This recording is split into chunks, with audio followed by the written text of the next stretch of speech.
It's bounce back week for Nick Saban and the Crimson Tide of Alabama. Their unbeaten season snatched away by LSU last Saturday in the matchup of 1 versus 2 in Tuscaloosa. Trent Richardson was most of the Tide offense in that one and continues his Heisman candidacy tonight. Alabama's mammoth linebackers have led the charge for the Tide's top-ranked defense. Starkville can be a tough place to get healthy. The Bulldogs quarterback tandem of Ralph and Russell have led them to 3 wins in their last 4 outings, and tonight they search for an upset win. It's a big night for Dan Mullen against Nick Saban's number 3 Tide. It's the SEC on ESPN. Our matchup, the Crimson Tide of Alabama and the Bulldogs of Mississippi State, is next.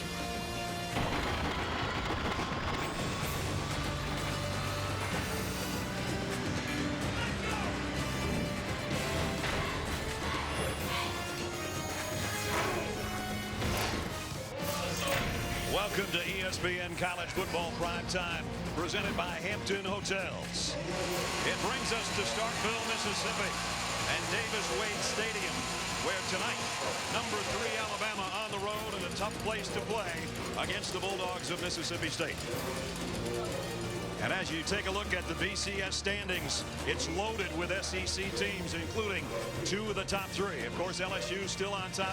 Alabama only slipped to 3rd after that loss to the Tigers. And Arkansas still has a lot to say about what's going to happen the rest of the season in the SEC and who will play in Atlanta for the title game. Welcome, everybody. Brad Nessler with my partner, Todd Blackledge.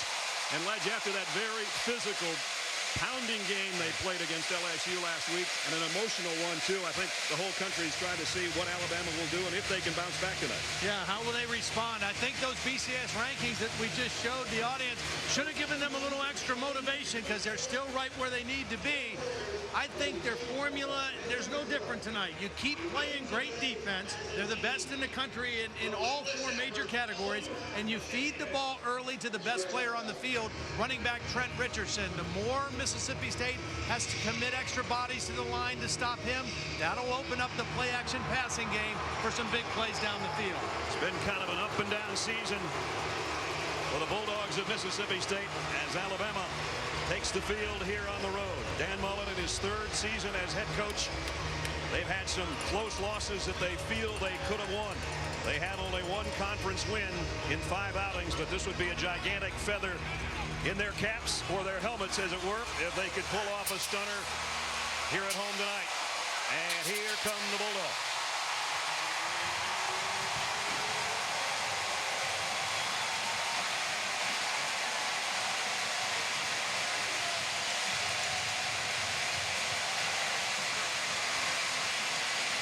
They only lost by 2 points to South Carolina. They played 3 tough quarters against LSU and only trailed by a field goal going into the 4th quarter. So what do they have to do to pull off the stunner tonight? Well, they got to do 2 things. Number 1, they've got to find a way to run the football. Easier said than done. Only 2 teams, Penn State and LSU, have gained over 100 yards. And they've got to win the turnover battle. Since Dan Mullen's been the head coach here, they're 15-0 in games when they win the turnover battle. Well, we're about to find out if they can win that battle and if they can pull off an upset at home. Mississippi State and Alabama. We'll hear from Holly, and we'll kick it off when we come back.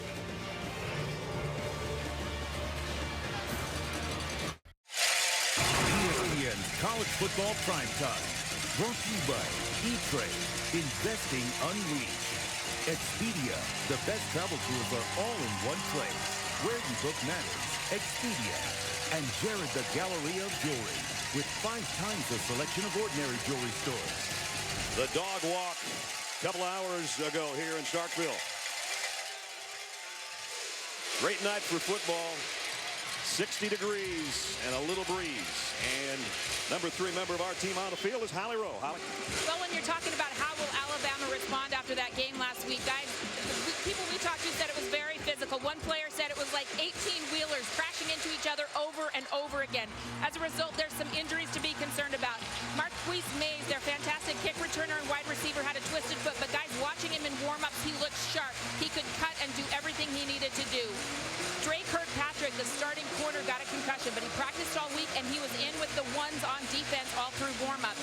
Brad Smelly, their tight end, looks fine after getting banged up. But the one area of concern, someone that Trent Richardson calls their team MVP, Barrett Jones, their starting left tackle does not look like he can play. He's got a right ankle that is heavily bandaged. He came out, tried to give it a go, guys, but after he put some work in on it, I said, do you think you can play? And he said, no. So that is a huge loss. They will have their right guard back up. Alfred McCullough switch over to that spot, start at left tackle tonight, guys. All right, Holly. Alabama won the toss, and they want the football, so they'll receive. And as Holly said, Marquise Mays looked ready to go. He's ready to go as one of the return men, along with Darius Hanks.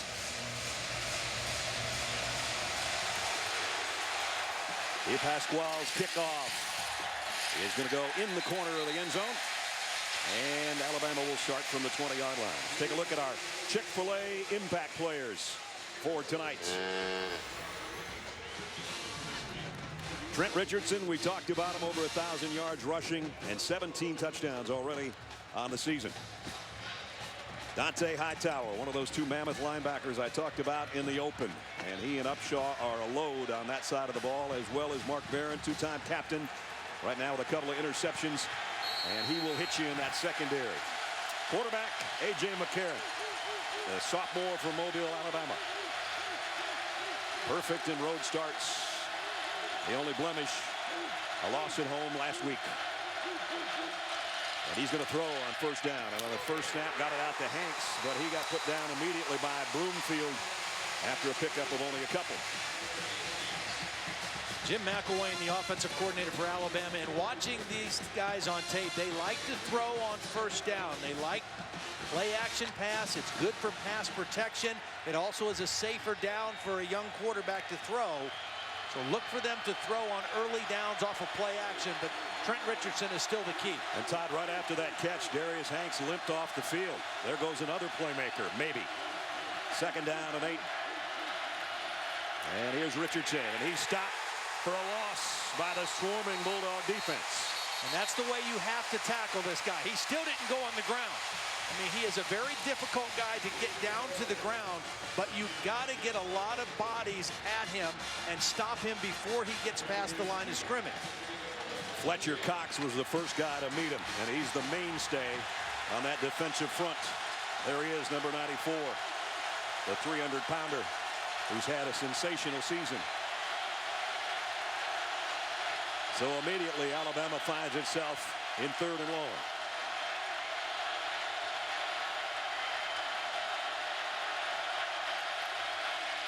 McCarron across the middle, threw it a little bit behind DeAndre White. Probably should have caught it, but he may not have gotten the first down anyway.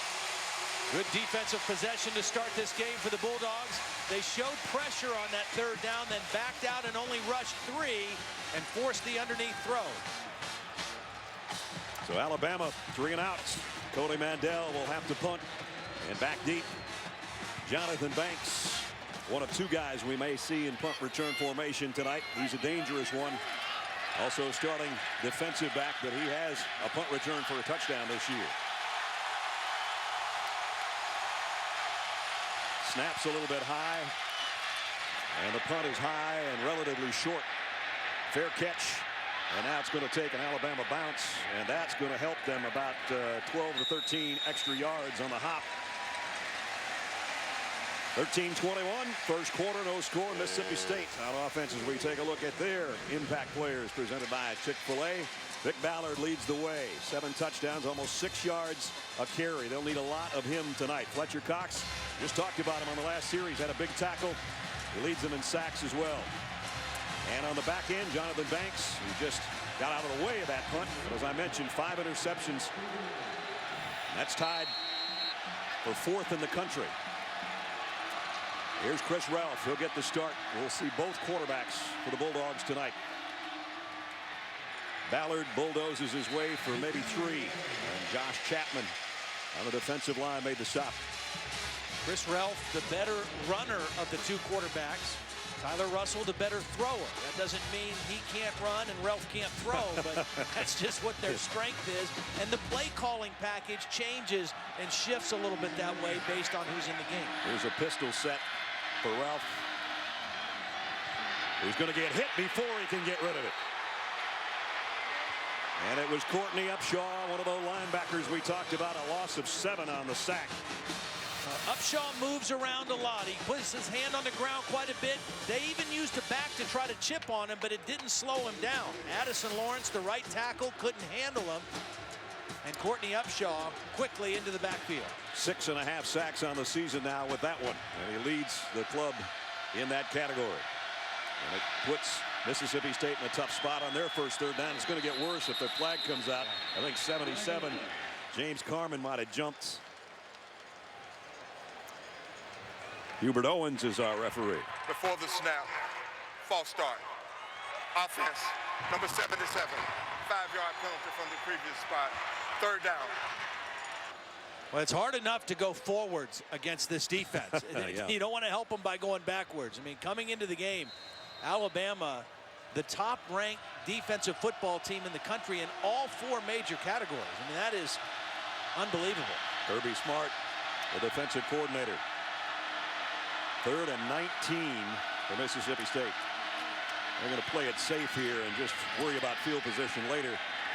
Well, this is a field position game. Mississippi State is going into this with the idea of trying to make it a field position game.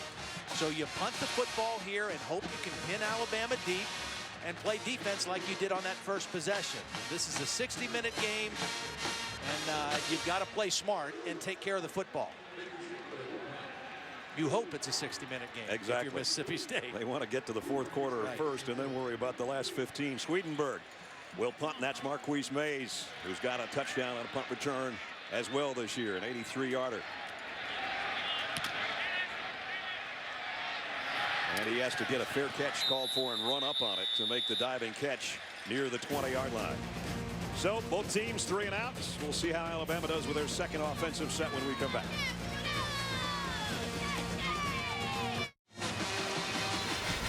Last week we talked about the Alabama-LSU matchup.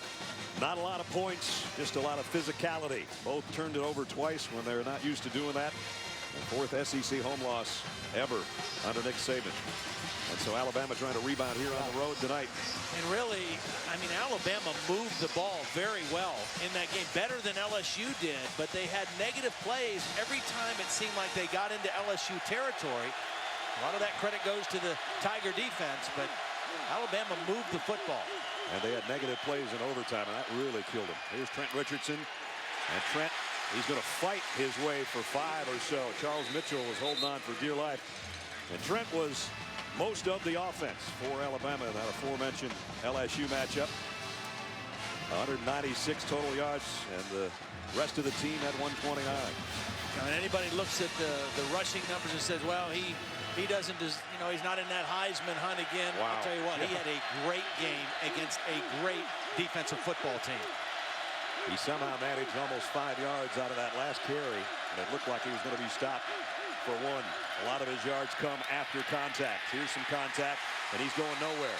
Again, it's about 7 Bulldogs there, and it looked like they were chewing on a piece of raw steak. Well, that's the way, again, you have to play defense against this guy who breaks too many arm tackles. 45% of his yards come after the first contact. So you have to get additional bodies to him as quickly as possible. The first guy, just try to slow him up and hope that he's got help coming. Fletcher Cox made the first contact, and then he did get help from a whole bunch of friends.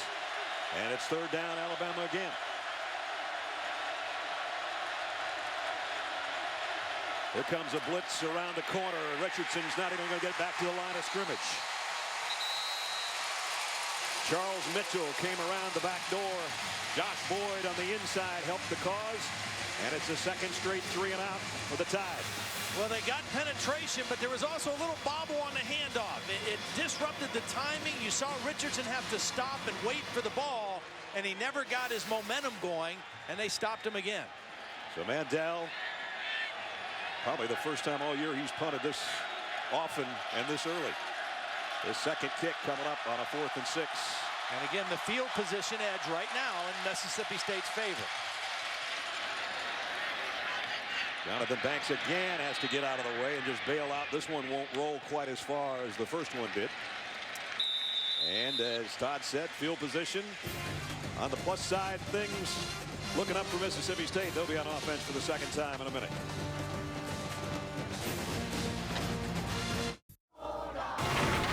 ESPN's College Football Primetime is presented by Hampton Hotels. At Hampton, we love having you here.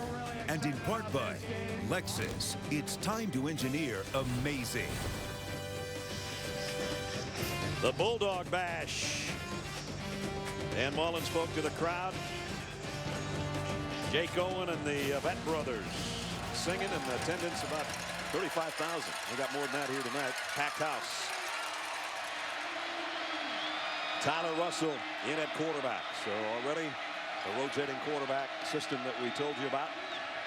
And this guy, as Todd said, the thrower of the two. He kind of smiled yesterday when I said, "Do you mind running?" He said, "No, not really." But he didn't seem that enthused about it. This guy likes to run. Ballard. Courtney Upshaw knocked him off his feet, but he got 3. Well, and because of that, I think against a team as good as Alabama that makes you earn everything, it might be a Tyler Russell run or a Chris Relf pass that can make a difference for this offense. 4 wide receiver group here for him. Some option. And a pitch to Ballard. Makes the cut and runs into that wall that is the Alabama defense. D. Milner that time with a hit. See, last week in the LSU game, they faced 2 quarterbacks, and when Jordan Jefferson came in the game, it was that lead option that caused some problems for them. They got the ball on the edge, and even all the way into overtime. The key offensive play for LSU in overtime was an option into the boundary, and so right away Mississippi State testing that perimeter. Russell on a quarterback draw, and he won't get back to the line of scrimmage. So 2 3 and outs by each team. Well, coming into the game, Alabama 63 and outs they forced in their first 9 games. Add 2 to that total now. and again, they make you earn everything, and so you have to kind of play that same kind of smart game and not help them. And again, field position is critical. Last time, Swedenberg had a relatively short punt, and Marquise Mays had to hustle just to get to it. And here the rugby-style punts. And another line drive, and Mays takes this one on the fly. Marquise Mays spins his way across the 40. And Alabama will have good field position after a 17-yard punt return by Marquise Mays. The SEC on ESPN. We're scoreless so far here in Starkville. No score here, 7:28 remaining first quarter. Vinny Sunseri was hurt on that punt return, and they just walked him off. And this was what led to being walked off the field. Helmet to helmet, trying to block for Marquise Mays, and I think he was out for a little bit. Yeah. And that's his dad, Sal Sunseri, who's the linebacker coach here for Alabama, was a great linebacker at the University of Pittsburgh, played against him for a few years. Alabama, their field position improved by that last exchange of punts.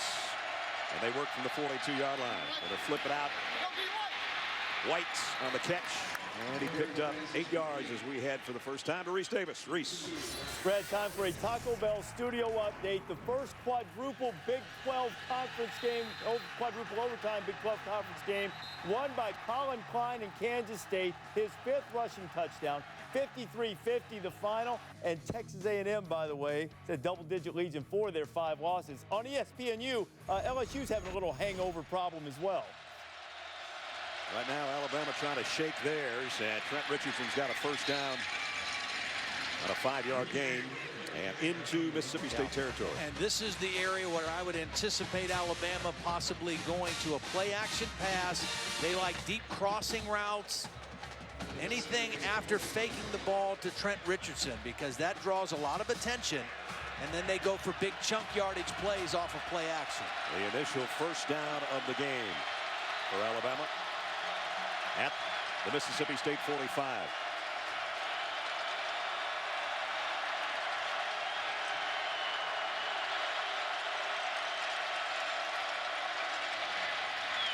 Richardson trying to cut it outside, now cuts back in and almost had the ball taken away, but he is a tough cat to rip that ball away from with that body and those arms of his. Let's check in with Holly. Well, guys, we saw Darius Hanks limp off the field a long time ago. They've been working on the outside of his left ankle. They've tried taping him up. They've had him up on the examination table, but still to no avail. This really hurts them because they're short on explosive players outside of Marquise Mays and Trent Richardson, guys. So they're down a receiver. He's got over 20 catches. Yep. There he is on the sideline. We hope he can get back in there. Second down at 5. Eddie Lacy in the backfield for Alabama now. The play fakes to him. The throws to Mays, and he is head on by the other number 4 on the field, but he did get a first down. And that was a good alert read by A.J. McCarron because Mississippi State came with a corner blitz to that side. McCarron sees it. He gets rid of the ball quickly and gets the ball to Mays for the first down. Boy, did a nice job of finding a lane to throw that through. There wasn't much space there. Jonathan Banks, the guy coming on the blitz, is 6'2", so he's a tall guy coming in your throwing lane. Alabama with a couple of first downs. They've moved it to the 34 of the Bulldogs.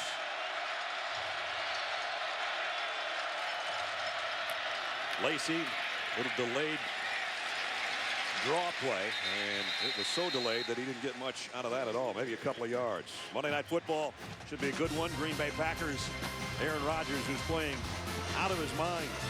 Adrian Peterson and the Vikings division rivalry, 8:30 Eastern. Also available on Watch. ESPN coverage starts 7 o'clock Eastern time Monday. The Monday Night Countdown served by Applebee's. Is he on another level or what? Aaron Rodgers. He is.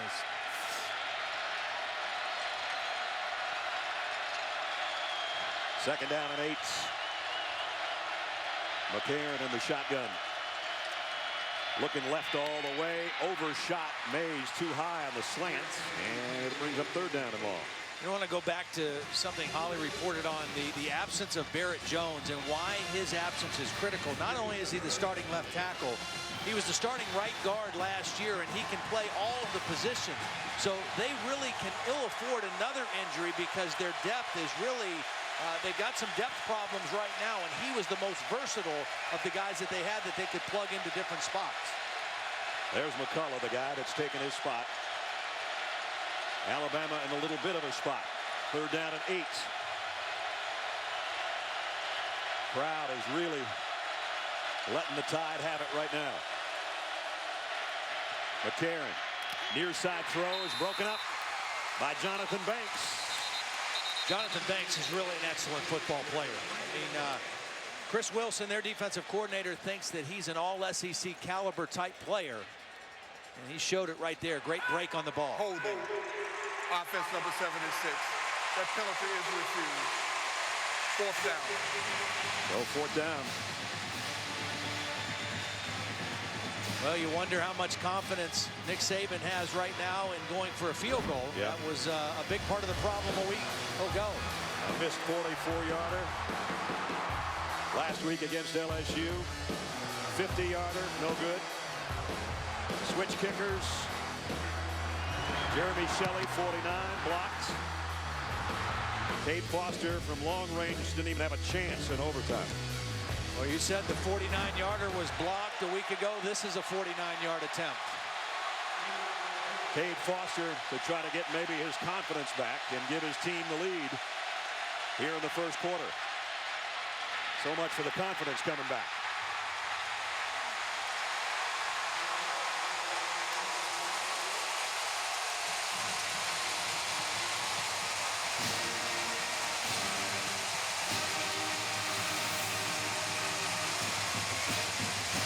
Good snap, good hold. Ball just didn't turn in for him. Nope. Had enough distance. Plenty, in fact. But a couple yards wide. And the nightmares continue for the kickers for Alabama. And with that, Mississippi State takes over at the 32-yard line. Russell hit as he throws. Ball's a jump ball. And it's pulled down and dropped. Robert Lester had his hands on it. I don't know, one of his own guys hit him. Well, that ball hung up there so long that there were about 4 Alabama guys that wanted to get their name in lights for an interception. Hightower's the guy that forced the bad play. He got in there so quickly, and the ball was up there, and watch all these white shirts say, I'm getting the INT, and they should have just let Robert Lester go for it.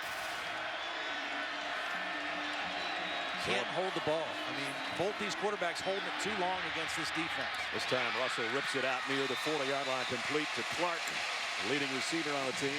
Picks up 7 and makes third down look a little bit easier. Todd said it earlier. You get 7 or 8 yards, you think you're doing pretty good. You just want to get a first down or 2 against Alabama. See if they can pick up the third down and 3. One thing Mississippi State is doing is they're going no huddle, but they're not playing as fast and going hurry up like they do normally. They just go no huddle to keep the same defensive personnel on the field for Alabama and then adjust their plays once they see how they line up. Ladarius Perkins flushes out of the backfield. Here comes a blitz. The throw is on target. Malcolm Johnson, first down, a pickup of 9. Well, they told us yesterday in the meetings they thought Malcolm Johnson and Marcus Green were 2 guys they could get some matchup advantages with because of their size, and they got Johnson on that big third down play. Here it is again. No huddle, but not hurry up. Alabama likes to switch defensive personnel based on who you have in. Without the huddle, it keeps the same guys on the field. There's Johnson, who sets up on the wing, and now they give it off, and Perkins loses a yard or 2 that they just picked up. That was their initial first down, by the way. I really thought it was interesting what Dan Mullen said about this Alabama defense when he said that they are so big and strong and physical in their front 7 that they can stop your inside running just physically. They don't have to scheme to stop your run. Then they scheme in the back end in their pass coverages. And Perkins going to struggle for a couple of yards, maybe 3. You saw that placard on the sideline holding up the play call, and it's amazing that Erin Andrews was going to make not only our game, but her own game tonight on the West Coast. Erin's not in that particular board, but she was on the one you saw a couple of minutes ago. So another third down, 3rd and 8. Ballard back in there for the Bulldogs behind Tyler Russell. And now he will leave the backfield, leading Russell all by his lonesome on 3rd down and long. Pressured, and down he goes. Can't block them. Dante Hightower again. Yeah. I mean, Upshaw and Hightower, when they line up and play like a defensive end, they're so quick off the ball. You know, they're big enough to take on a lineman, and they're too quick for him coming off the edge. I told you a couple hours ago, 30 years ago, those 2 guys would have been offensive linemen. That's right. 265 pounds for one and 260 for the other. So Swedenberg will have to punt. 1 first down, and that's it. Bulldogs will kick it away again. Now, if you're going to do a rugby, you better make sure the ball hits the ground and bounces. Don't let Marquise Mays catch it on the fly like they did the last time. So you look at Swedenberg from behind, and he dropped the ball. Down he goes. Alabama's got it right there. Almost the same as a turnover, and you said you got to win the turnover battle if you're going to win the game. You got to win the turnover battle, and Alabama is going to make you earn everything. And they also, as soon as you make a mistake, they capitalize. There's the first big mistake of the game. Now let's see what Alabama does to take advantage of it. So mark that one down with just over a minute to go in the quarter. And there's what Todd was talking about a little while ago. 15-0 when you win the turnover battle. And though that's going to be considered taking over on downs, it's the same thing as an interception or a fumble or anything else. 1st and 10. Alabama at the 31. Play action. Will they try to take advantage right here? McCarron throws high, but no, he got it over to Kenny Bell. That's the kind of stuff they like on the early downs. Play action, good protection, and deep crossing routes. They're plays that take time to develop, but the play action holds linebackers and underneath coverage and allows you to throw to the 2nd level. And that level got him down to the 15-yard line. So in the red zone for Alabama.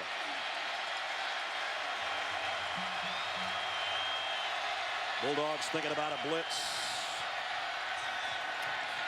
Richardson hit in the backfield. twice, still going, though, and he made a yard out of nothing.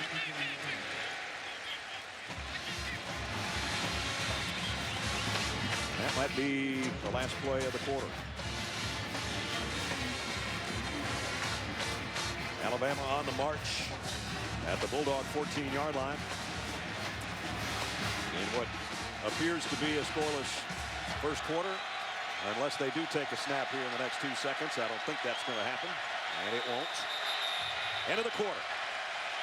Tough football game. Both defenses playing very, very well. One mistake, though, that botched punt attempt by Mississippi State has given Alabama a chance. End to one, no score in Starkville.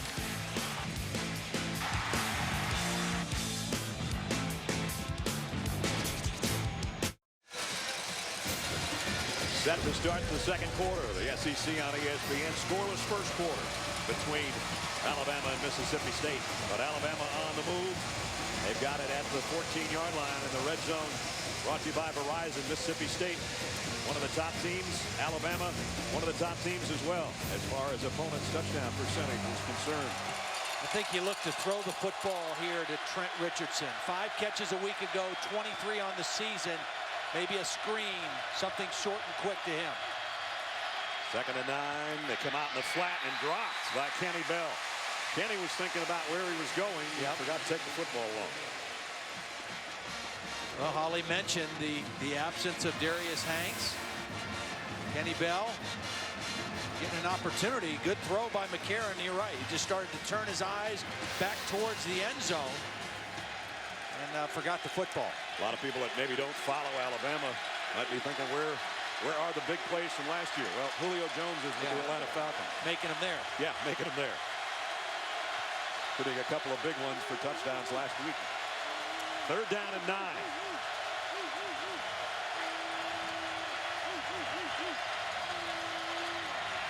McCarron to the end zone. Marquise Mays.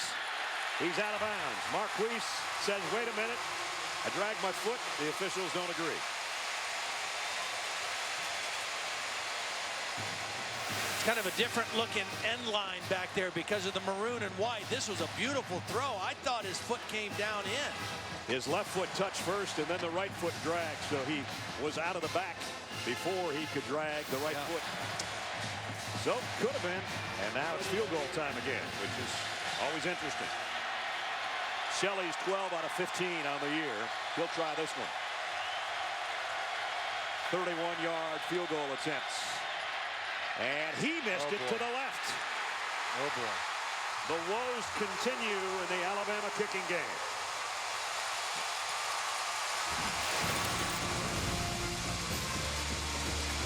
First one was wide right. Second one with a different kicker, wide left.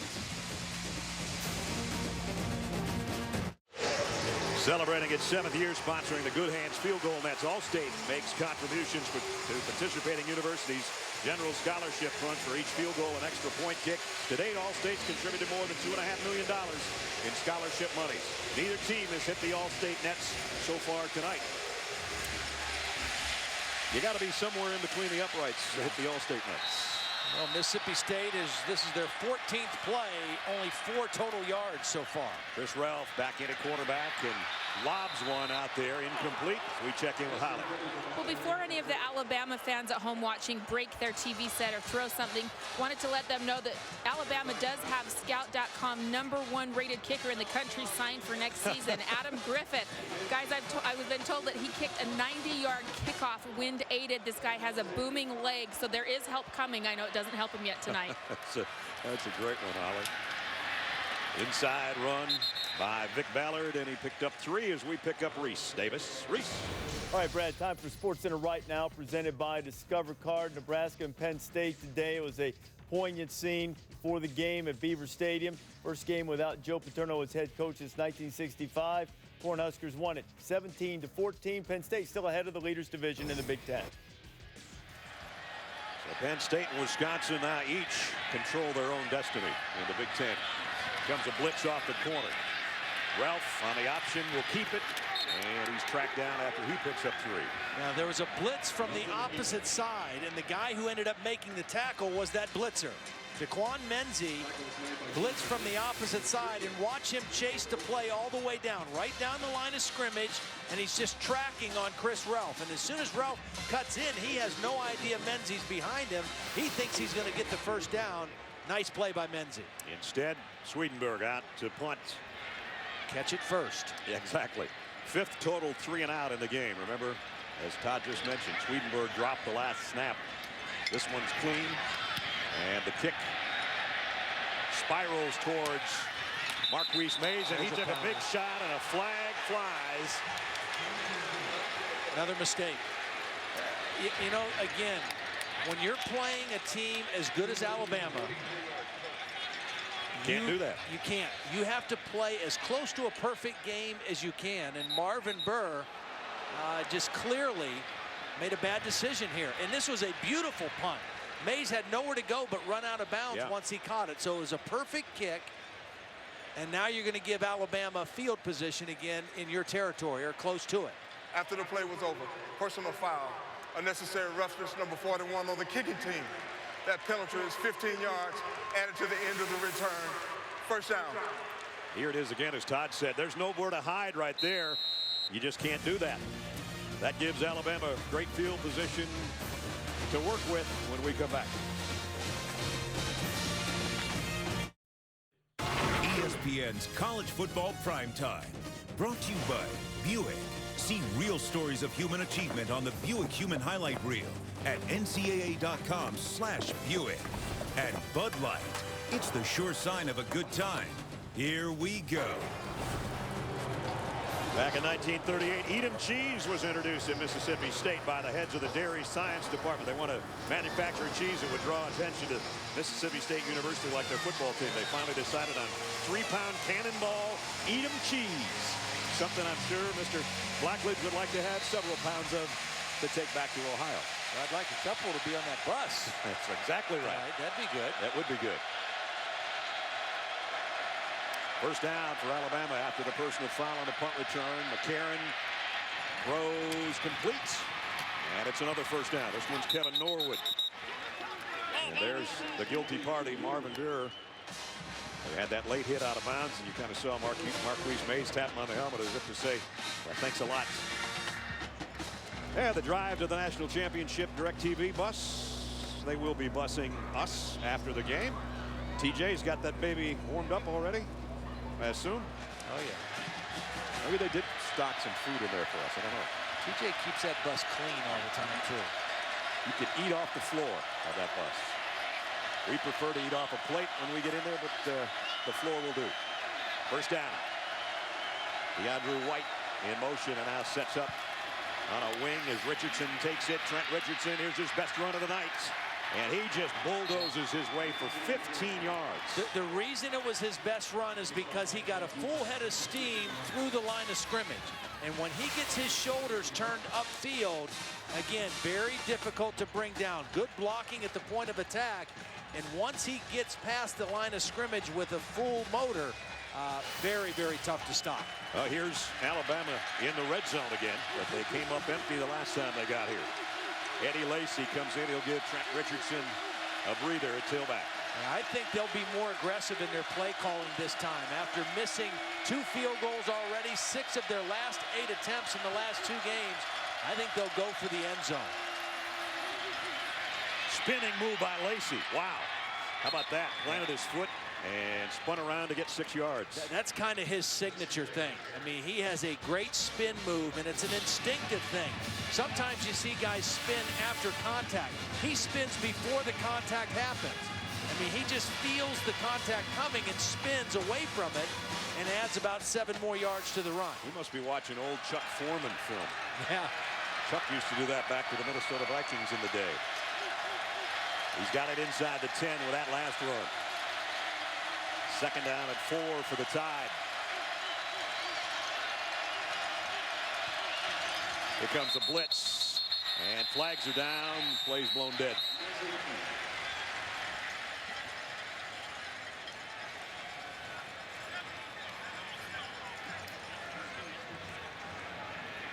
Here's a call. Before the snap, false start. Offense, number 76. 5-yard penalty from the previous spot. Second down. That's going to be 2nd and 9. Let's check in with Holly. Well, guys, you see number 65, Chance Warmack, running back on the field for Alabama. His shoe broke.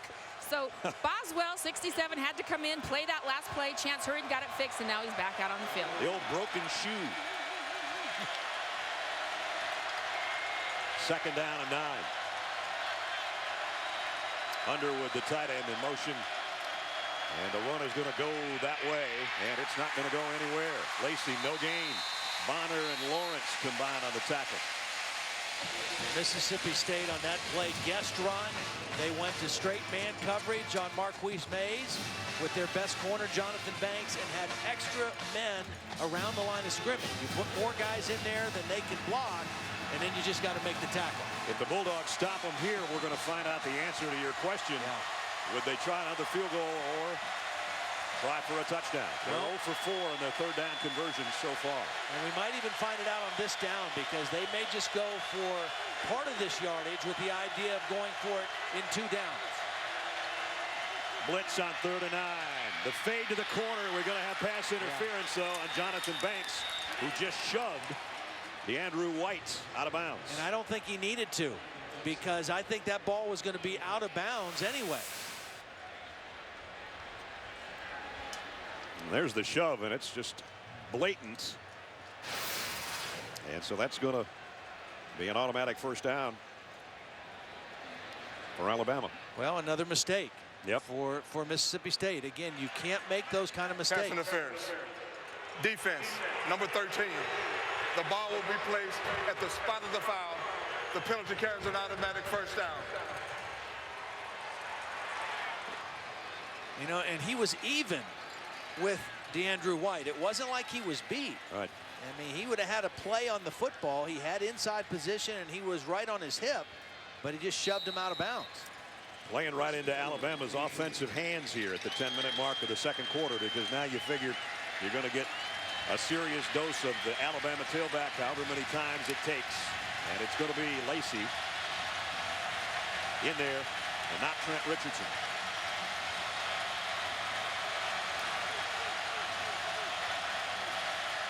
First and goal at the 2. Lacey on the pitch to the corner. Touchdown, Alabama. Eddie Lacey went airborne for 2 yards and the first score of the ball game. Boy, great blocks by the 2 tight ends. Michael Williams, number 89. Chris Underwood, number 87. Just cleared the way on that perimeter and the edge for Lacey to get into the end zone. Alabama uses a lot of 2 and 3 tight end formations, and those guys did a great job that time. The 2 mistakes. One by Buehrer, one by Banks, and it ends up costing a touchdown. 52-yard drive, flag down in 5 plays for the score. The ruling on the field was a touchdown. The previous play is under further review. All right, so they're going to take a look at that.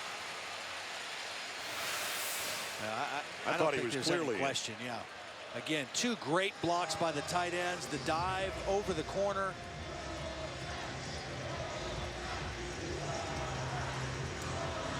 There's another angle. Lacey, ball's clearly over the goal line as he flies out of bounds.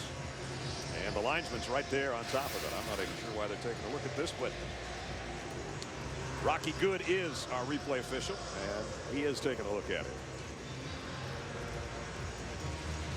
You know, you hear coaches say we got to play a perfect game, and everybody knows it's impossible to play a perfect game. Yeah. But for Mississippi State, playing against a team the caliber of Alabama, you got to play as close to that as you can. Exactly. And right now they're not doing it. They're playing hard, but they're not playing very smart right now. And they've made some critical errors, and that's why they're behind in the football game. So an official review underway. If you're just joining us, it appears that Eddie Lacey has scored his 6th rushing touchdown of the year for Alabama. And if so, then we're going to have the extra points. And here's the call. The ruling on the field is confirmed. It is a touchdown.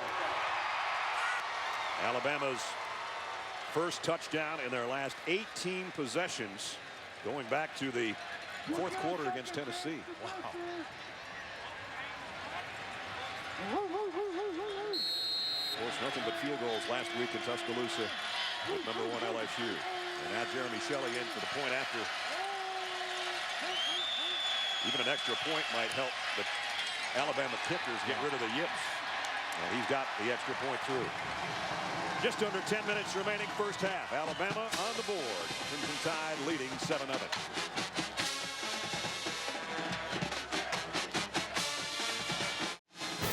Reese Davis, Kirk Herbstreit, Craig James will have the BCS countdown coming up Sunday night as they unveil the latest BCS polls and analyze the contenders. BCS countdown presented by Discover on ESPN tomorrow. 8:15 Eastern continues at 9 o'clock on ESPNU. There's your Discover top 5 teams in the BCS standings. And you can cross off Boise State, TCU, pick them off today. Stanford's playing right now. They're trailing Oregon, but if they beat Oregon, they will hopscotch over the Crimson Tide, from what we understand, because of the computer rating will go up.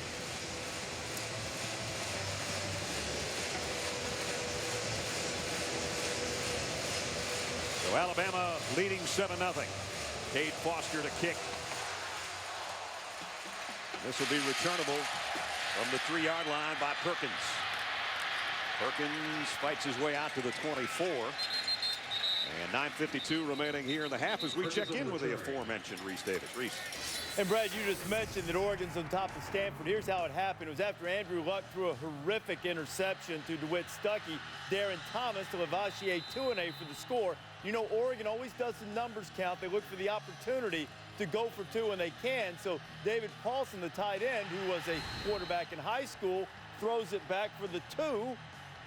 It's 8-0. Oregon's on top. First down. All right, Reese, keep us posted. And we had a penalty, actually. I didn't see the flag earlier. And it was on the kickoff team, but offside against the Tide. And at the 30-yard line, that's where Mississippi State will start. Bulldogs are having a little trouble. Their longest play, 8 yards. They are averaging 22 inches per play, roughly 0.6 yards per play. And another one batted down, this by Daquan Menzie. Well, we showed you the numbers for Alabama.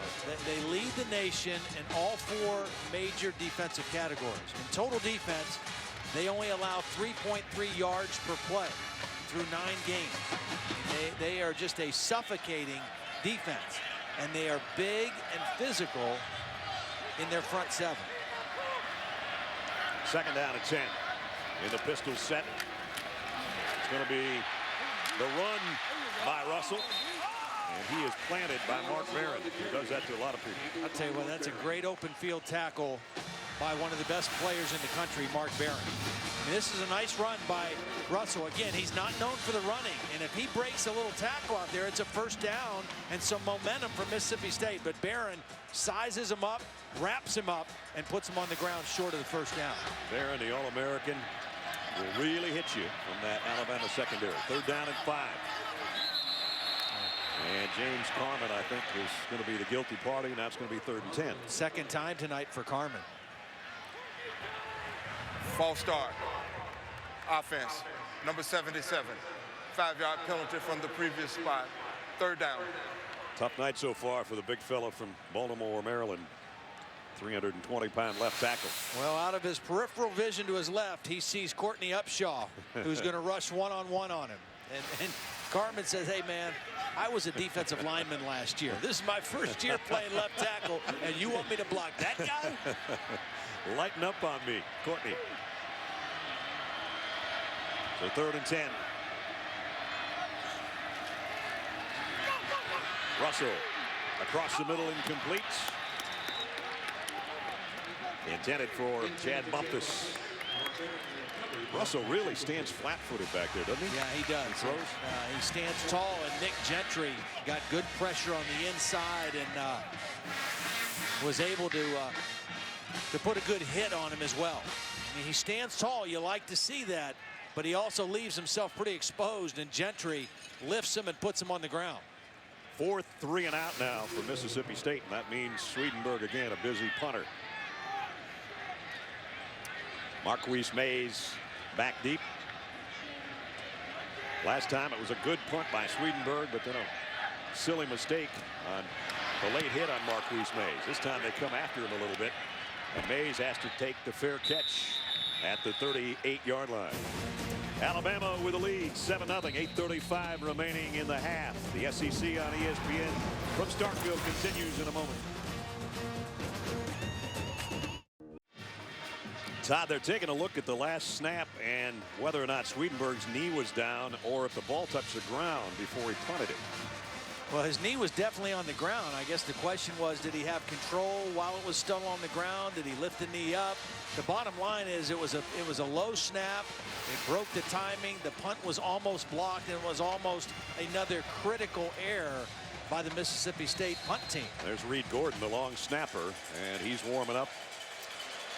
After looking at it, they're just going to leave the game the way it is right here, and that means Alabama's got it at the 38-yard line. 8.5 minutes to go in a half. McCarron under pressure, got the pass complete, and it's the tight end, Michael Williams, who's got a first down in Mississippi State territory. This is a nice job by McCarron because, again, they went play action on first down, looked deep, and there was pressure, and he found his tight end crossing in front of him quickly to avoid the pressure. That was a good, quick read. Let's check in with Holly. Hey, I just checked with an alternate official down here on the sideline, and they said that if the punter's knee is down and he doesn't have possession of the ball, he can get back up and punt it. So no problem there, guys. Okay, Holly, thanks. It was close, that's for sure. First down, Alabama. McCarron, here comes the heat. He throws that way. Trent Richardson was the intended receiver, and it's incomplete as we check in with Reese. All right, Fred, the team that is still fighting with LSU and Alabama in the SEC West is Arkansas. They're playing Tennessee. It's 7-0 Arkansas at this point. I want you to watch Joe Adams. This is going to be officially a 60-yard punt return, but now Joe's about 70 yards away from the end zone, maybe 71. Stays on his feet. There are a lot of guys in white and orange chasing him. None will catch him. Arkansas is blowing out the Vols 35-7. Joe is lightning in a bottle, that's for sure. Here's a toss sweep to Trent Richardson, and a nice stop by Fletcher Cox again. You know, that Arkansas is a good football team. The only loss to Alabama, and turnovers, you know, really were the difference in that ball game. And when Arkansas plays defense the way they did the last time we saw them, they can play with anybody. And remember, I said at the top of the show here tonight, they still have a lot to say about who's going to win the SEC because they got LSU the last weekend of the season, and they play LSU tough, and they got a lot of offense to give even a great defense a few problems. McCarron has hit 6 different receivers tonight. He'll be aiming this one to somebody on 3rd down and 10. Deep middle, overshot Marquise Mays. Nice job by the Bulldog defense. Yep. Chris Wilson, the defensive coordinator, called for man coverage with a free safety, tried to bring a little extra pressure on McCarron. It was a good job of picking up the pressure by Alabama, but McCarron overshot the throw. There's Chris, defensive coordinator, forcing a Cody Mandel punt. Last year he was the co-defensive coordinator with Manny Diaz, who is now at the University of Texas.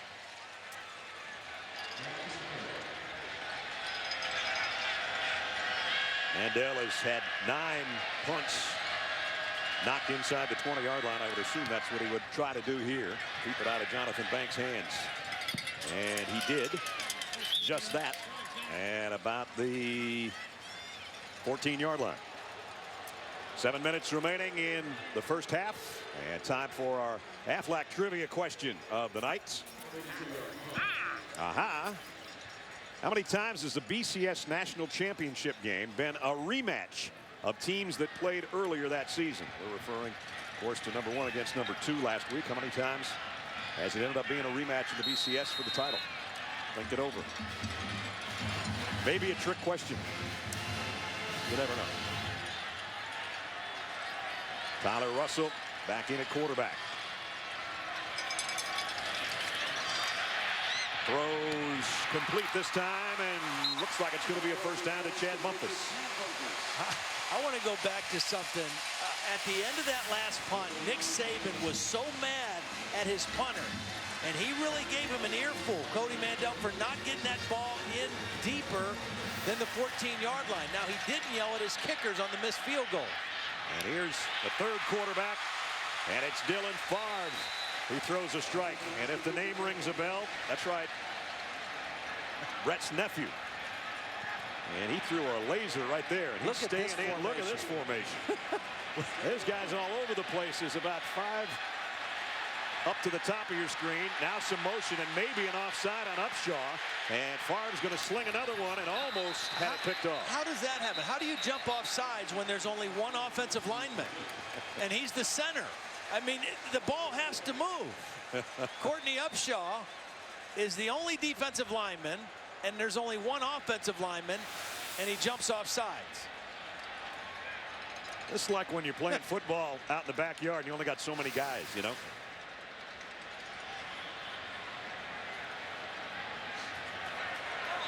Offside.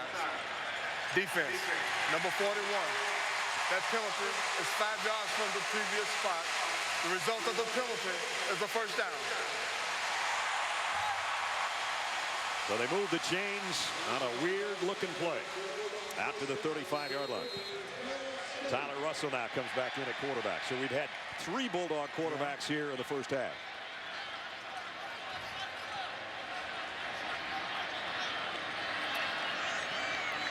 Perkins in the backfield with Russell. There hasn't been much of a ground game tonight for Mississippi State. They're going to go airborne here again. This one's complete out in the flat. Chris Smith brought down immediately by Menzie, but he got 5 yards, and the bells are ringing. Good completion, but Tyler Russell wants to throw that to the opposite armpit away from the defense. I mean, he got the completion, but that ball was thrown a little bit inside towards the defense.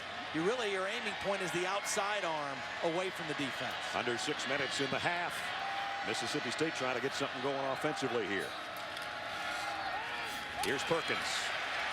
Following his blockers are trying to, but it's tough sledding against Alabama. Mark Barron and C.J. Mosley combine on the hit. Dan Mullen, his 3rd year as the head coach here.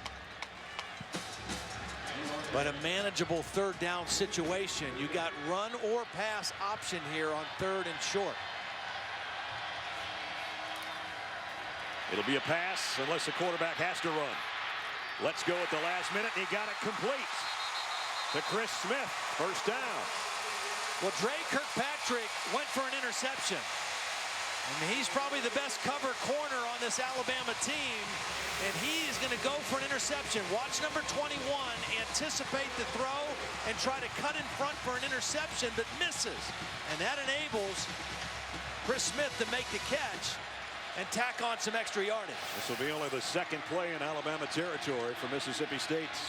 Just inside the 41, a first down. Play action. Russell all day to throw. Comes over the middle, complete again. Tackled by Mosley on Vic Ballard, who came out of the backfield to make the catch. Well, they got some momentum. I mean, they got a little rhythm going in their offense right now.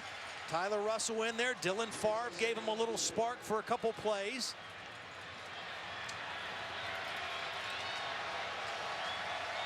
Seventh play of the Mississippi State drive. And it's going to be Hemphill.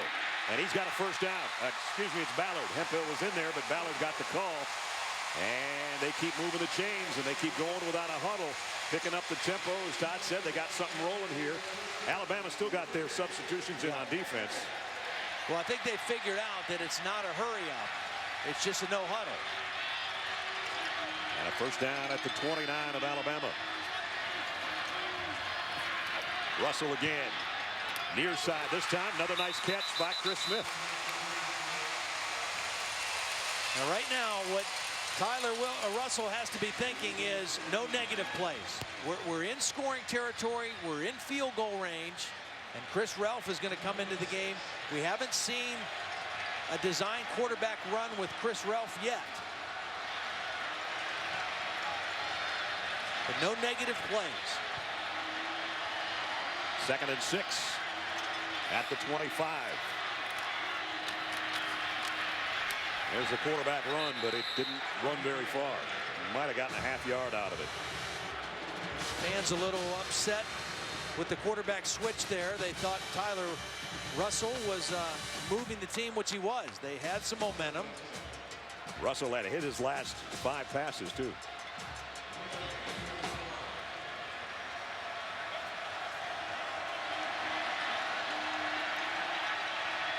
Chad Bumpus in the backfield, and now he'll move out of it into the slots on 3rd down and 5. Ralph finally lets go of it. Hit the umpire's foot, I think was about it. Damian Square was squarely in his face when he tried to throw the football.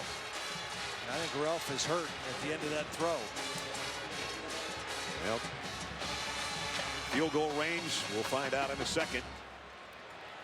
From Derek DePasquale. His long of the season is 42 yards. This one's going to be just inside that.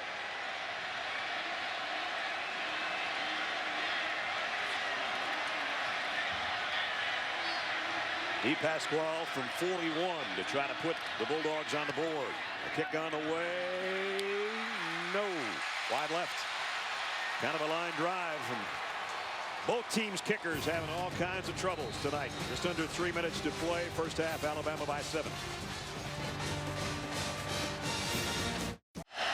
Darren fires complete for the first down, and that works to Pulse.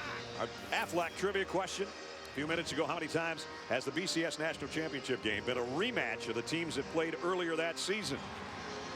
Well, never. I guessed Florida State and Florida. Yeah, we were both thinking the same game.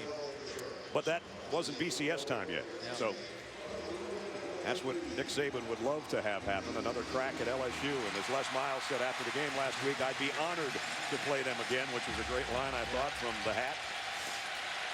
Right now, Alabama's just trying to survive Starkville. They lead by 7. McCarron's going to flare it out there to White. White with a blocker, spins his way for decent yardage out near the 30-yard line.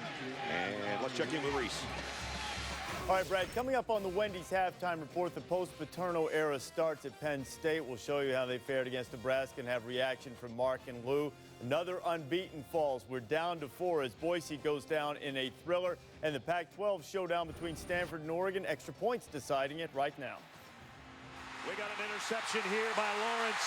Cameron Lawrence is picked off A.J. McCarron, and Mississippi State, a 31-yard interception return, is knocking on the Alabama door.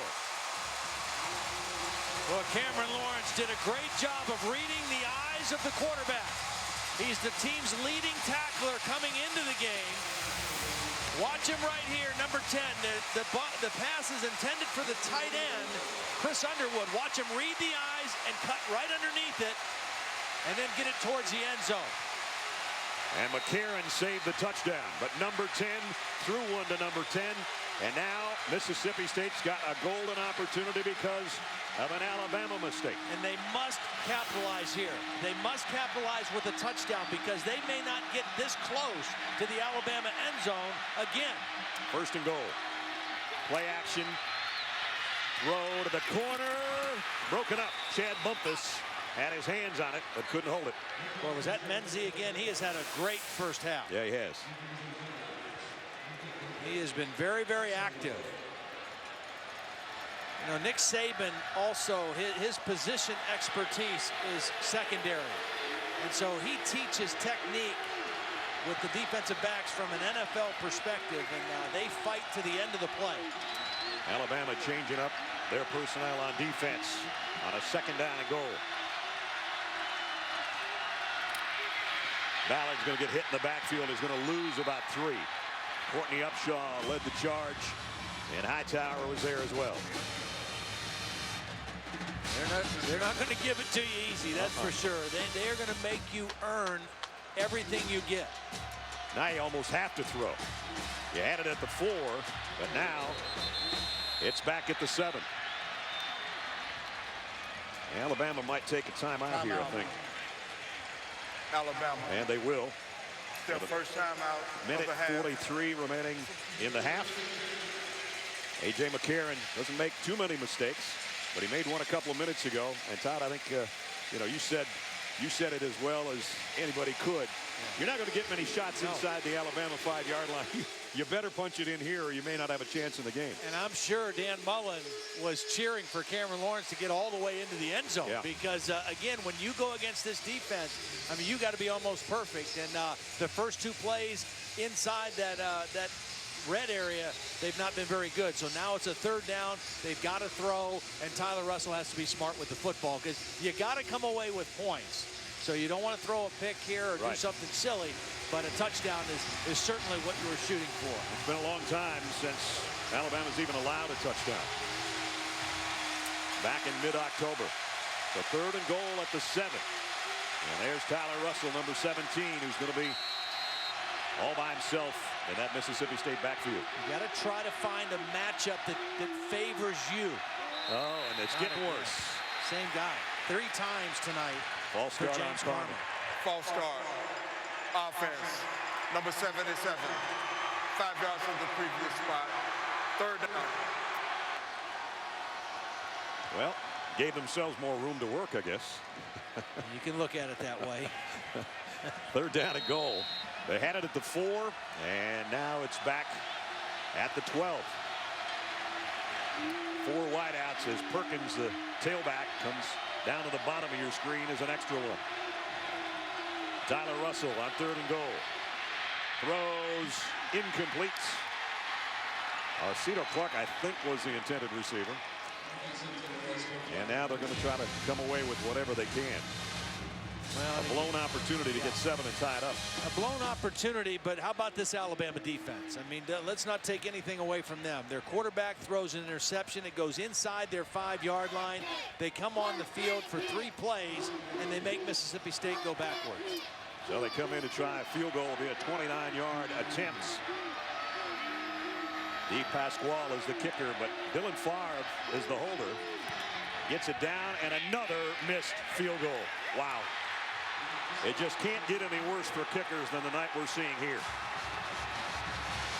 No expression on the face of Dan Mullen, but he knows full well what Todd was talking about. How many times do you get to the Alabama 4 to start with? Your defense gives you a golden opportunity. 1 miss to the left, 1 miss to the right. And Di Pasquale can't get this one through. Just a knuckleball that never had a chance.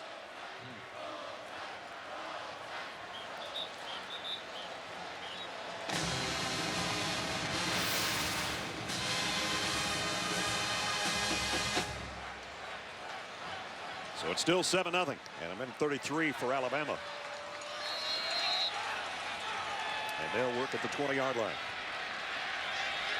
Trent Richardson's been held pretty much in check tonight. In this first half, he'll get the carry here. And Trent again, look at the power in those legs. He goes for 9 yards when he had about 3 guys on it.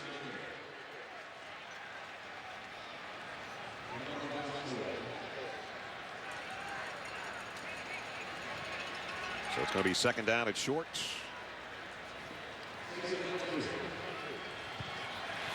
You know, I think that was they both missed it, but I think that was a different kicker. It was. They have 2 kickers that are both number 40. Yeah, I beg your pardon. One's left-footed, one's right-footed, I believe. One went wide to the right and one went wide to the left. So I'd find somebody else with a different number, maybe.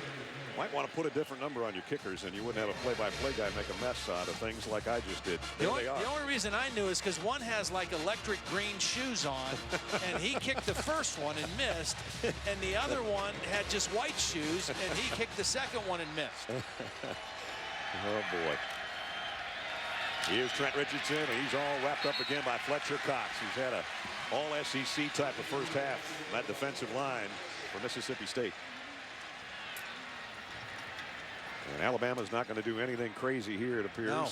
They're just going to be happy to have a touchdown lead at halftime. That's how they play. I mean, they wait till you make a mistake, and then they take advantage of it. And they made a mistake with their interception, but right now, Nick Saban and Kirby Smart feel like, you know what, this offense is not going to move the ball on us. We can snuff them out. As long as we don't give them a super short field again, we'll be okay. Probably the final play of the half. Trent Richardson, a tough yard before he takes a few more shots. Well, the cowbells are ringing because Mississippi State is close to one of the best teams in the country again, much like they were against LSU earlier this season. Still trailing, and they missed a golden opportunity to at least get 3 points, if not have this game tied. They had it first and goal at the 4 and couldn't come away with anything. Let's check in with Holly. Well, Coach Saban, your defense is really playing great, but your offense is struggling to find some momentum. What has to change there? Well, we can't run the ball. So, you know, we're going to have to find a way to run the ball and get a hat on the hat, be a little more consistent. We got too many negative plays. We had some opportunities to hit some things, and we didn't, but we're going to have to throw and catch the ball better. With your field goal kickers both missing, how does that affect your decision in the second half, whether you go for it? I got plenty of confidence in our field goal kickers. They'll do fine. That's why we're going to keep putting them out there, and they're going to make them. Okay, Coach. Thanks. Thinking positively. Nick Saban, halftime, his team in front on the road 7-0 as we send it to Reese, Mark, and Lou in our studio for the Wendy's halftime report. Guys. They're always so strong and big. They're bigger than anybody you play. I mean, just a fast game, a tense game. They play it tense, man. Who's going to get hit before he can get rid of it? They don't make mistakes. You have to go earn every yard you get. And number 1 Alabama defense strong tonight on our college football prime time, presented by Hampton Hotels, that's for sure, in the first 2 quarters. As you take a look at the statistics, 7 rushing yards for Mississippi State. A couple of missed field goals on each side. Brad Nessler, Todd Blackledge, Holly Rowe back here in Starkville. And, partner, I tell you, when you're averaging a little over 2 yards a play, you don't want to get down to the 4-yard line and blow an opportunity. Mississippi State did that. Yeah, they did. I mean, you know, the good news was, or the only good news is, it was right before the half, so they could go in the locker room and make some adjustments. They didn't have to keep playing with that lack of momentum after the missed opportunity. But you just don't get that many golden opportunities against a team as good as Alabama. Let's see what they can do their first offensive possession. They've got to run it better than they did that first half. Foster's kick, short one, taken at the 15 by Perkins. And Perkins trying to weave his way out, and Foster in on the stop, the kicker, along with a couple other Alabama players. A lot of miscues. First there was a fumble on a punt. And then the late hit on Marquise Mays out of bounds gave Alabama better field position. They scored on the drive that followed that, including the interference. But misses to the left and to the right by 2 different kickers, both number 40, I might add. Yeah. And that's what's left Mississippi State with a 0 on the scoreboard right now as we start the 3rd quarter. And Tyler Russell at quarterback. Coming up to throw, maybe not. He's hit as he lets go, but incomplete. And we check in with Holly Rowe. Holly? Well, I was able to catch up with Mississippi State coach Dan Mullen at the half, and I asked him about those 2 kickers wearing number 40. He said, well, first of all, it's hard to get numbers, you know. They're never on the field at the same time, so we share numbers that way, but it is partly to be a little bit sneaky. I asked if he'll continue to kick field goals in the second half, given their misses. He said, we've got to. Even with all those mistakes, we're right where we want to be, down just 7 to Alabama. Well, they must be out of numbers for the snappers, too. They've got 3 84s that are long snappers. That ball's incomplete. Clark had his hands on it, got separated from the football. And it brings up 3rd and 10 to open up the 3rd quarter. You know, and that little thing that we showed right before we came back on with Bobby Petrino, the head coach of Arkansas, saying you got to earn every yard. This is a catch that has to be made. In a big-time game on prime time like this, a pretty well-thrown ball, and Arcito Clark, if he catches it, it's a first down. Instead, it's 3rd and 10 against the number 1 defense in the country. D. Miller is the guy that separated him from the ball. And now it is 3rd and 10. Ballard will flush out of that backfield. Russell down the middle. This one is held on to by Green. The tight end, Marcus Green, his first catch of the night, and it's good for a first down. And if that's a wide receiver, Brett, catches the football, the hit doesn't knock him down. Watch Green catch it, bounce off the hit by Mark Barron, and then get the first down on second effort. There aren't many guys that bounce off a hit from Mark Barron, and he picked up the first down at the 44. Now it's Perkins. And Perkins got maybe 3 out of that. Quentin Dial made first contact for Alabama's defense. Again, Mississippi State with an interception that was returned by Cameron Lawrence down to the 4-yard line, and they got no points out of that late in the 2nd quarter. Alabama with the touchdown lead, 2nd and 8. Ballard's back in there behind Russell in the pistol set.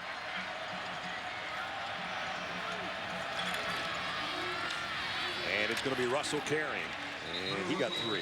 Out near the 49-yard line. Damian Square made the stop. What I've seen so far, and I know that Chris Relf graded out higher than Tyler Russell last week in their win over Tennessee Martin. I think the team is moving a little bit more effectively with Tyler Russell and his ability to throw the football. Only 7 yards rushing in that first half. I'd be surprised to see Relf play as much in the second half as he did in the first half if things keep going this way. 5 receivers, extra man on the rush, and the pass is incomplete. Menzie, Bumpus is looking for a flag, and he's not going to see one.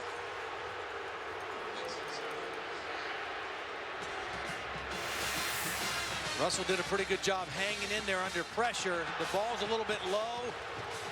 I think Menzie did get away with one here. The right arm is around the back, and normally that's a call. I mean, Menzie's had a good first half, but I think he got away with one on that play. Let's see if the snap to Swedenberg is clean. He's dropped one, and he had one where his knee was very close to being down when he did field it.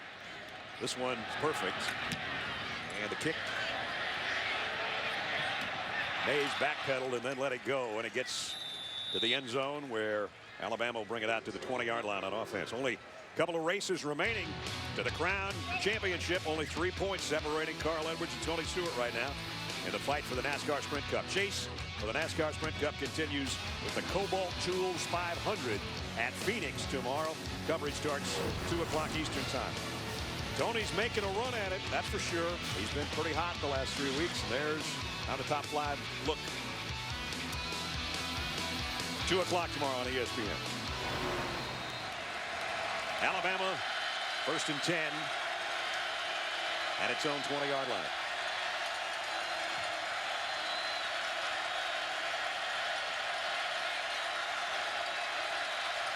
McCarron motioning Kevin Norwood to come in tighter and fakes it to Trent Richardson and goes complete on the fly to Norwood.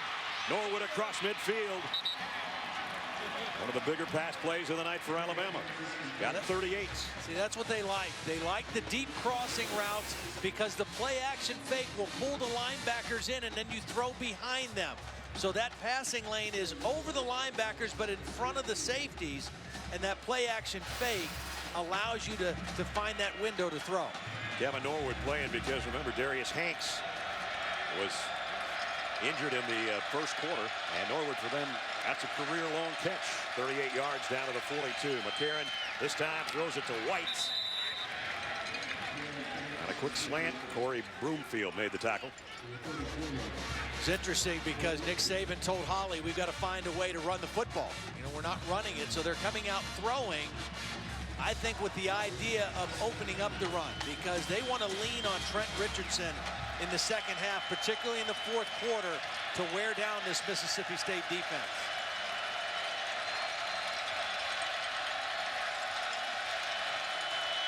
Second down and 2. Trent Richardson in the Alabama backfield. Gets the carry and gets the first down and gets some more. Trent Richardson, you know, you compare him to Mark Ingram, who won the Heisman Trophy for Alabama, and their numbers are strikingly similar, and actually the touchdowns way in favor of Trent at this point of this season compared to Mark Ingram's Heisman Trophy campaign. Yeah, that was coming into the night. You're right, almost identical, but that touchdowns. Trent Richardson knows how to find the end zone. Mark now a New Orleans Saint, of course. And this guy is a load and has been, but tonight Mississippi State's made him pay for just about every carry. You keep waiting for him to break a big one. So far he hasn't.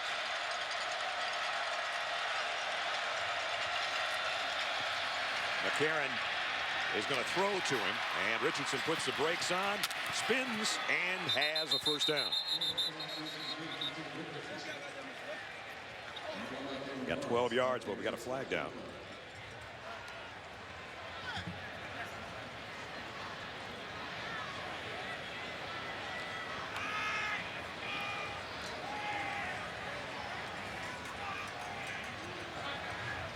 ineligible receiver downfield on the offense. Number 17 was covered up. That penalty is 5 yards from the previous spot. First down. Smelly, the tight end, and because he was covered up in the formation. And that's not Smelly's fault. That's the receiver, DeAndrew White's fault. Number 2, he's got to get off the line of scrimmage because obviously Smelly was a receiver in the route. Right. So instead of a first down, it is first down, but it's backed up to the 32-yard line.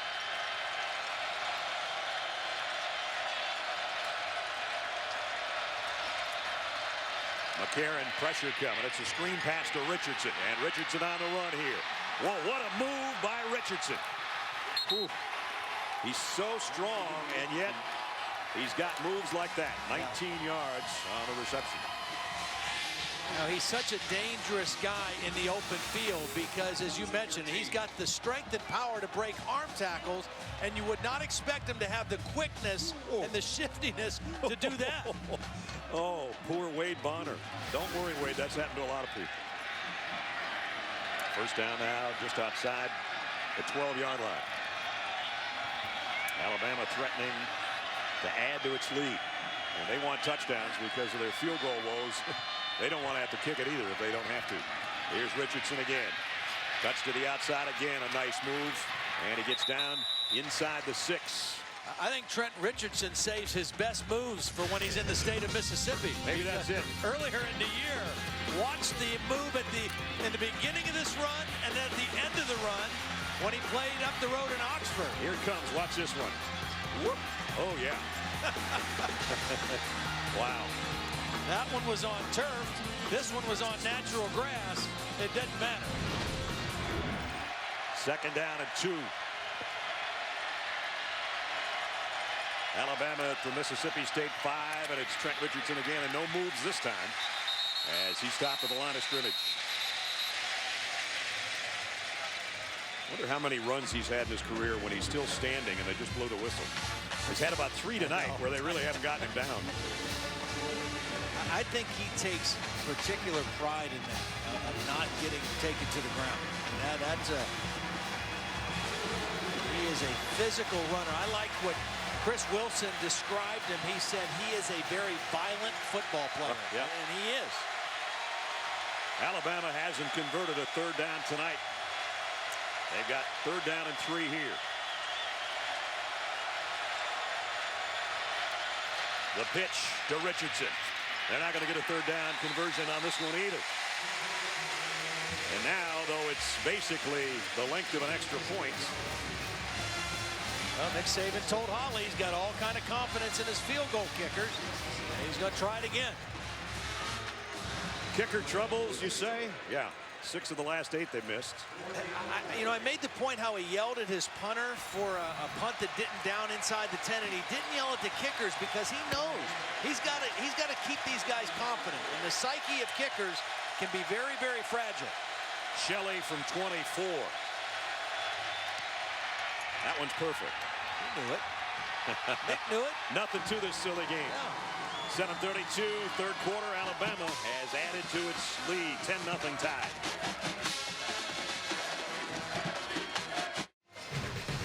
Mike Krzyzewski, one more win will put him at 904. 903, I beg your pardon. Duke and Michigan State coming up Tuesday night, 7 o'clock. Part of our college basketball marathon on ESPN's networks. How ironic that the guy that coached you is the guy you're going to pass. And Bob Knight would have it no other way. If the record's going to snap, he would like Mike Krzyzewski, obviously, to be the new record holder. Tuesday night, ESPN. Our marathon of basketball starts after Monday Night Football on Monday. And it goes 24 hours. And again, a very short kick at the 21 is Lewis. The good thing is, nice hang time. They only got it out to about the 32-yard line. Trent Richardson, kind of a slow night for him as far as numbers, but we've seen some unbelievable moves from him and some great power as always. With 7:25 remaining in the third quarter. Alabama with a 10-0 lead. Mississippi State's got to get something going when we come back.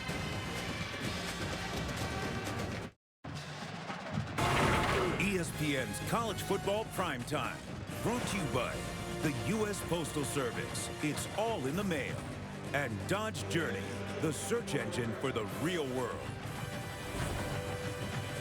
As part of our celebration of Veterans Day weekend, join ESPN for America's Heroes. A salute to our veterans. You can support our troops and wounded warriors home or away and their families by donating to giveuso.org or donate $10 by texting USO to 50555.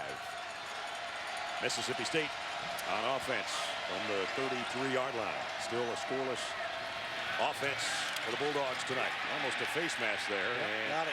It is a face mask. Perkins picked up 3. Robert Lester is the guy that had his hand up in the cage of the running back. I think if you're Mississippi State, you will take any free yardage Alabama's willing to give you. That's for sure. I mean, they've had a play for 16 yards. That's the longest. Foul. Face mask. Defense. That penalty is 15 yards added to the end of the run. Carries an automatic first down. When you consider how many yards they picked up tonight, as Todd said, and we'll show you graphically, hasn't been a touchdown allowed by this defense in the last 41 possessions. But the first down by penalty gives them the ball at the 49-yard line. Look out, Tyler Russell. C.J. Mosley with the sack. And that's the 3rd of the night for Alabama. Well, they ended up bringing 2 guys into the same gap, and the running back, Ladarius Perkins, could only pick up 1. They brought Hightower and Mosley into the same gap, and you see Perkins was able to get Hightower, but nobody accounted for Mosley, and they got the sack.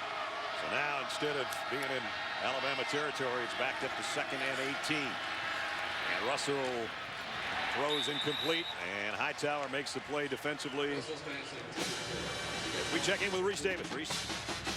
All right, Brad, Stanford and Oregon on ABC. It was late in the half. Stanford down 22-9. Andrew Luck led a great drive. Hit Griff Whalen. 2nd time those two have hooked up for a score. 22-16 at the break.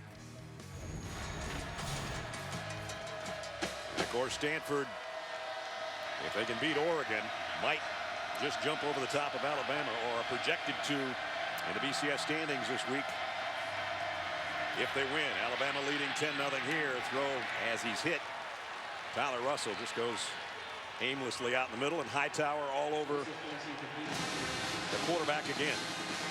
See, one of the problems for Mississippi State in this game is that Alabama does not fear anybody on this offense. They don't have a wide receiver that's a real deep threat, a super fast guy, so they're really squeezing everything. They're rushing the passer, and they're clamping down on all the routes.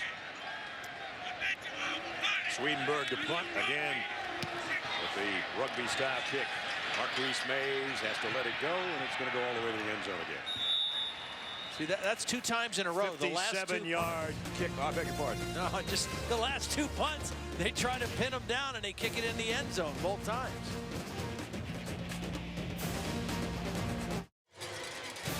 The SEC on ESPN from Starkville, Mississippi. Brad Nessler, Todd Blackridge, Hallie Rowe, and our ESPN crew. As we take a look at our conference update brought to you by Dr. Pepper 10. We'll even let the ladies be part of this, even though it's Dr. Pepper 10 and it's not for women. The East, Georgia, a rout of Auburn today. So the Dogs are a win away from going to the SEC championship game. Alabama and LSU and Arkansas fighting it out on the other side. Look at the linemen all trying to pick up the audible, too. A.J. McCarron came up to the center, and Mississippi State had a little huddle right there also. McCarron off play action, flushed out of the pocket. Running for his life, and he's just going to get rid of this one. You know, it must have worked, because I think the guy who came up there by the center was Sean Ferguson, number 99. Watch this. Watch number 99. And, oh, no, it was also Fletcher Cox. Yeah, Fletcher Cox. Okay, what do you call it? Okay, good. Let me dial in on that. He's had a good ball game, number 94. McCarron again. Here comes, as Cox was in our meeting yesterday. And he was smiling the whole time, and we said, do you always smile? And he turned around as he was leaving the room and said, not when I get on the field, man. Not game night. No. Here's Lacey. He's got the only touchdown of the night. He's got a big gainer here. Out to the 41-yard line. That's the best run of the night, 21 yards. Just his own play. Good patience by Lacey. Allowing those blocks to develop. The center, William Blahos, got an excellent block. And Lacey just kind of waited right behind it and allowed that center to clear out of space and then right up the field. Not too many teams have the luxury of taking out a guy that's a Heisman candidate, putting guys like Eddie Lacy in there. He stays in on 1st and 10 at the 41. But it's McCarron with the quick throw to the outside of Marquise Mays. Trying to break away, but he's going to get decked over there. Jonathan Banks was the guy that was on him, and then Caleb Ewell's got over there from the defensive end spot to make the stop.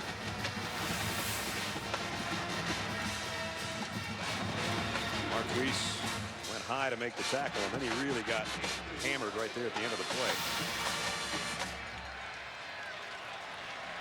You got to give Mississippi State's defense some credit tonight, too. I mean, they're down 10-0, but they should have points on the board. At least a couple of field goals. And they've held Alabama in check.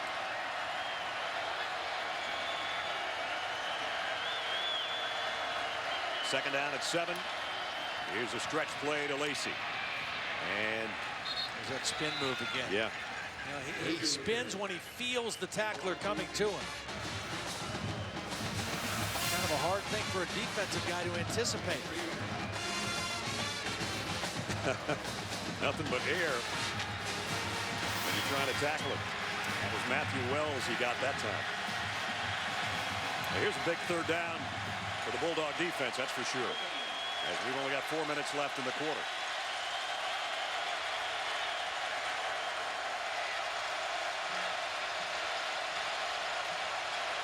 He might get there on the push at the end. I don't know.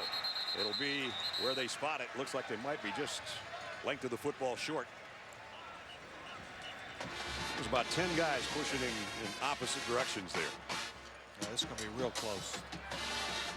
Looks like it's going to be a left foot spot, which is favors Alabama. See if Hubert Owens is going to bring out the sticks. Yep. With Alabama only leading 10-0, Todd, let me ask you this. A lot of people thought to stay up in that lofty level in the BCS standings that they needed some style points. Are they getting any tonight? No, not offensively. That's where they need, you know, style points are won with your offense. I personally don't like the idea of style points. You know, I think if you play great defense like they do. That is 3 lengths shy. So it's going to be 4th down and 3 lengths. Yeah, I think they'll go for it here. Again, Nick, I think, feels very good about the way his defense is playing, the way they've kind of bottled up this Mississippi State offense. And, I mean, it's not even the length of a football. So I would expect a quarterback sneak. I don't even know why you would need to take the ball off the line of scrimmage on this play. Richardson's in. Everybody bunched in tight. It will be McCarron. I don't know. I don't think so. Boy, it sure didn't look like it. If it's another left foot spot, it's going to be still 3 lengths shy. The only problem with that is A.J. McCarron is 6'4", but he only weighs about 200 pounds, and he went high and just didn't get any push. You know, he's not a big physical guy, and he got stood straight up. I think they lost a couple lengths. But we'll see right now. Very big measurement here. Nope. Wow. Mississippi State's defense comes up with a big play.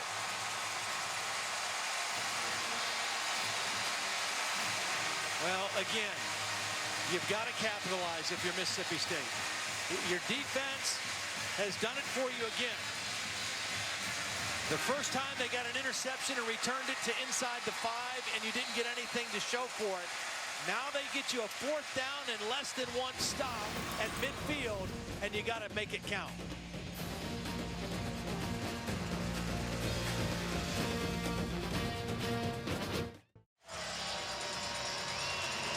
$10-0 Alabama. 3:14 remaining in the third quarter. Let's check in with Holly. Well, instead of alternating quarterbacks here in the second half for Mississippi State, we're just going to see Tyler Russell, Chris Ralph injured just before the half, guys. That's a change of dynamic, no running threat for Mississippi State. Let's see if Tyler Russell can get it done. He'll try to run it from the tailback spot, and that got all of 2 feet for Vic Ballard. Courtney Upshaw, number 41, in on the top. On the stop again. Those 2 linebackers, Hightower and Upshaw. They don't give up anything on the ground. Is this Favre back in the game now? Yep. Dylan Favre at quarterback. Fires it out, complete to Evans, and Evans bumped out of bounds after a pickup of 4. Favre was the player of the year in this state a couple of seasons ago. Brett's nephew. Coaches tell us he's got some of that same moxie, you know, that Brett played with and carries himself with. He's going to keep it on the ground here, and he'll loss of a yard, as Mosley's done a nice job at linebacker tonight as well. And it brings up 3rd down and 5. Redshirt freshman. I think it's 4th. Oh, it's 4th down. Yeah. I don't know if I agree with this. Your defense, you have leaned really hard on them the whole game. Favre to throw on 4th and 7, and he fires it in there, but it's dropped. Should have been caught, I think, Marcus Green. And Favre is saying, oh man, I put it right where I wanted to. Well, we saw a pass that Tyler Russell threw to Arcito Clark that should have been caught. Would have been a 1st down. This is a good throw by Favre. Definitely should have been caught. Right between the 3 and the 2. The only problem with that now is you give Alabama the football on their 47-yard line, and field position is in their favor again. They lead 10-0. They're going to go for more here. So McCarron, who stopped on 4th down, and the quarterback sneaks, got it back in his hands, or will have right here on 1st and 10. A slip screen to Marquise Mays. He's going to cut it back the other way, though. Mays, 1st down, and a pickup of 13. Sunday NFL Countdown tomorrow, 3 hours with Chris Berman and the gang. All the latest news and updates from around the stadiums and around the league right up until kickoff. Sunday NFL Countdown presented by IBM on ESPN tomorrow morning, 10 a.m. Eastern Time. Another big weekend in the NFL is Week 10, heading into the back end of the NFL season. Marquise Mays over there might have got shaken up a little bit after picking up that 1st down at the 40-yard line. And Trent Richardson on the carry. Man, they are swarming around number 3. Well, you know, coming into the game, I think the Mississippi State defensive coaches and staff, they knew the 2 guys we have to shut down, contain. The 2 big playmakers are Trent Richardson and Marquise Mays. Mays coming into the game, a little bit of an ankle issue, but they've done a good job. They have really targeted those 2 guys and pretty much held them in check. Big reason why they've only given up 10 points. Trent Richardson's had to earn it tonight. 54 yards on 18 carries. They fake it to him here. McCarron, now he's going to just flip it to him. Trent Richardson, another nice move in the open field, and he's going to be a little bit short of the 1st down as we check in with Reese. All right, Brad, Oregon working against Stanford in the second half on ABC, 22-16. Darren Thomas finding Josh Huff. Watch what Josh Huff's going to do to Michael Thomas. Oh, that's just not even nice. Oregon's last 3 touchdowns have come from 40 yards or longer as 29-16 Ducks. So Oregon giving Stanford fits. Last play of the 3rd quarter is right here. And it's a 1st down carry for Trent Richardson. Alabama's first third down conversion of the night. That's how good the Bulldogs defense has been. But they need some offense in the fourth quarter, or it's going to be a home loss. End of 3. Number 3 Alabama leading 10-0.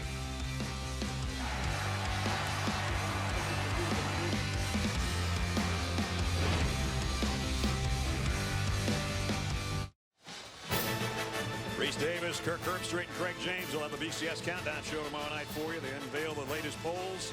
Look at the contenders. BCS Countdown presented by Discover on ESPN 8:15 tomorrow night. Continuing at 9 Eastern on ESPNU. End of 3 quarters. 10-0 Alabama as we head to the fourth. Alabama's dominated the fourth quarter this year. 69-11. They've outscored their opponents. Penn State's the only team to have scored in the fourth quarter against Alabama on the year. Wow. That was early. That was way early. Here's a guy that can ice the game for you in one play, and he might be doing it right here. Richardson, touchdown. Unless he stepped out of bounds, the 29-yard touchdown. I think they're going to bring it back to the 4. One of the reasons why Alabama has been so dominant in the fourth quarter, as you look at the replay, there's where he foot on the line, is because of Trent Richardson. I mean, he is a guy who gets stronger as the game goes on, and when he can sense fatigue in a defense, I mean, he just turns it on a little bit harder. Plus, he gets spelled every now and then by Ed Lacy, who's not bad himself. He may not have gotten a touchdown on that run, but he might get another chance right here. Richardson bulldozing his way down to the 1. And again, I think he's still standing in that pile. Or at least leaning on somebody else. Second down and goal. I think we should make a comment also that Alfred McCullough, who is starting at left tackle for the injured Barrett Jones, we talked about at the beginning, has done a pretty good job holding his own in there. You know, that offensive line as a unit of 5 guys have to play with cohesiveness, and he had to step into the gap tonight for Barrett Jones, and he's done a nice job. Second down and goal just inside the 2. Trent Richardson's got it this time. Touchdown, Alabama. And they ran right behind McCullough that time. 18th touchdown of the year for Trent Richardson from 2 yards out.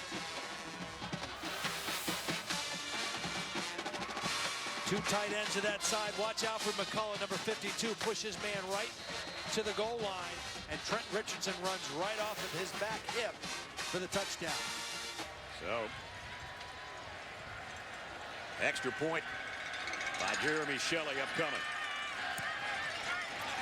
And it ends a 53-yard drive with a touchdown. 17-0. Alabama now here in the fourth quarter. As we look at Todd's Taste of the Town for this week. In 1985, Barry Wood and his wife, Margaret Ann, began serving homemade barbecue and sauce at a local service station with 3 tables. 2 years later, they moved into their present location, a residential house that's been added on to and expanded throughout the years. The place is a local landmark in Starkville and is known throughout the Southeast for great barbecue, and it's called the Little Dewey. My meal starts with a trio of family recipe side dishes: baked beans, coleslaw, and southern corn salad, all prepared in the kitchen by Nettie, who's been with Barry since day one. As far as my entree, pork that's been slow cooked in the smoker for 10 to 12 hours and then is pulled by hand daily. Add to it some Mississippi fried catfish, and what you have is surf and turf, Starkville style. Surf and turf. Yeah. Only you could come up with that one. Good stuff. Oh, it's really good stuff. And Barry is such an awesome guy. I mean, just a great guy, loves ESPN, loves to feed us when we come over there. Right. And Nettie's been with him since day one, but he's got 8 people that work there that have been with him for 20 years. And so it's just a really great family restaurant. Not only Barry had that great food there, his wife had some gift baskets for us with other goodies for our hotel room. Thanks, Barry. Now the return is Perkins. Broke a tackle. Perkins down the sideline. Does he have a chance? Perkins all the way down near the 20. Finally, Mississippi State got a big play.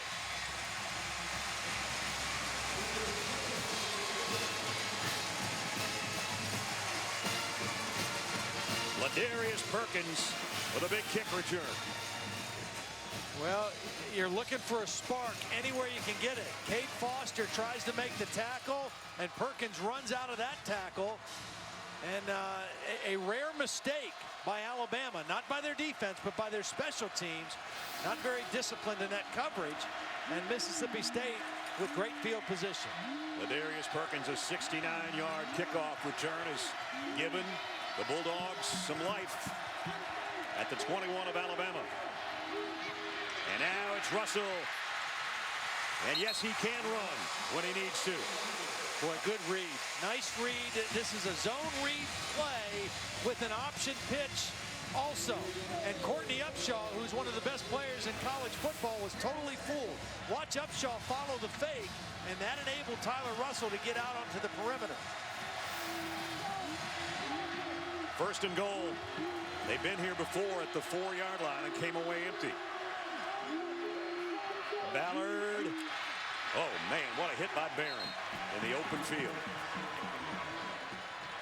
Guy can really tackle, can he? Yeah, he really can, and it's fundamental. I mean, he does not slow down when he gets to the ball carrier, and he explodes through the ball carrier, and he wraps those arms.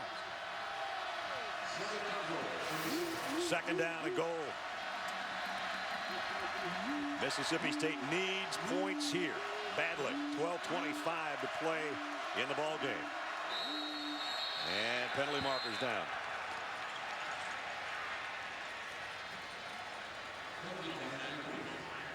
Yeah, it's almost like false start.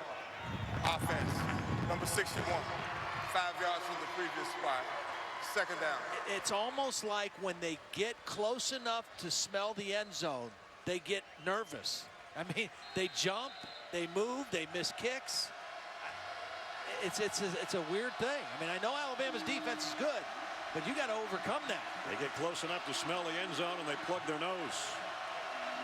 Second and goal. Russell fires, and they're in the end zone.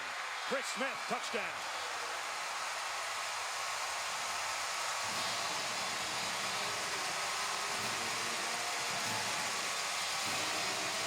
So the Bulldogs, courtesy of that great kick return, are back at least in the hunt.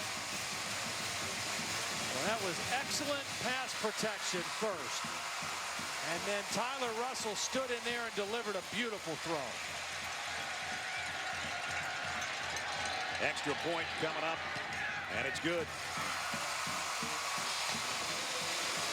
Alabama's defense allows its first touchdown the last 44 possessions by an opponent.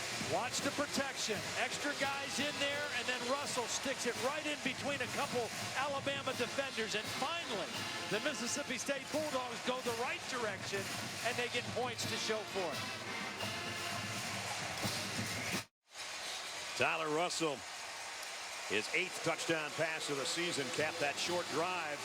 Remember, it was a 69-yard kickoff return by Ladarius Perkins that helped get him down there close. Chris Smith with a touchdown catch, and the bells are tolling again because Mississippi State's back in the game. Well, and your defense now gets a little bit of juice back because their offense came through for them. And they're right back in the football game. Egan to kick off. This one line drives to the 9-yard line of Marquise Mays. And Mays dragged down as he got across the 30-yard line. We check in with Reese Davis. Reese. All right, Brad, time for SportsCenter right now, presented by Discover Card. Penn State in its first game without Joe Paterno as head coach since 1965. Fell to Nebraska 17-14. There were poignant moments in the pregame as the crowd paid their respects to the victims. Jay Paterno, a very emotional postgame, and Tom Bradley had his team fight valiantly. The Nittany Lions came up 3 points short. Here, Alabama's got the lead, trying to keep the number 3 ranking in the country in the BCS. Leading by 10 with just under 12 minutes to play. Norwood in motion. Lacey back in at tailback for Alabama. McCarron comes up throwing. And Norwood can't get to it. Mississippi State came in 5-4, only one win in the conference, but they were close in some games against top-notch competition. We mentioned LSU was 9-6 going into the fourth quarter. They lost a heartbreaker at the goal line to Auburn. South Carolina, they lost by 2. And, they kind of look at it, and Dan Mullen says, we could easily be where we were a year ago at 7-2 instead of the 5-4. And he's been telling his team, just hang in there. One of these times it's going to go our way. Tonight, they're still down by 10, but they're in the game with 11:46 to play. Lacey on 2nd and 10 with a cutback run. And look out for Lacey. The hurdle out to the 45-yard line. Another 22-yard run for Eddie Lacy. Boy, Eddie Lacy looks good. He's been bothered by a turf toe injury all the way back since the Arkansas game. So he doesn't practice very much during the week. But in the games, he's still able to get it going. I mean, that's a heck of a run right there. Back in Bulldog territory for the Tide, just inside the Mississippi State 46.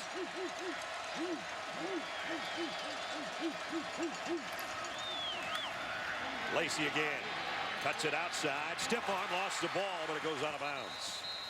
Nice hit by Charles Mitchell over there to bring him down, and the ball squirted out, but no harm done. During the play, the ball was fumbled forward and out of bounds. It'll be brought back to the spot of the foul. 2nd down. That's at the 43-yard line. Again, another quick move by Lacey. Just eludes an unblocked guy. Caleb Ewell's number 92. Thought he had him in the backfield for sure, and Lacey just left him standing there. Lacey out, Richardson in. On 2nd down and 7.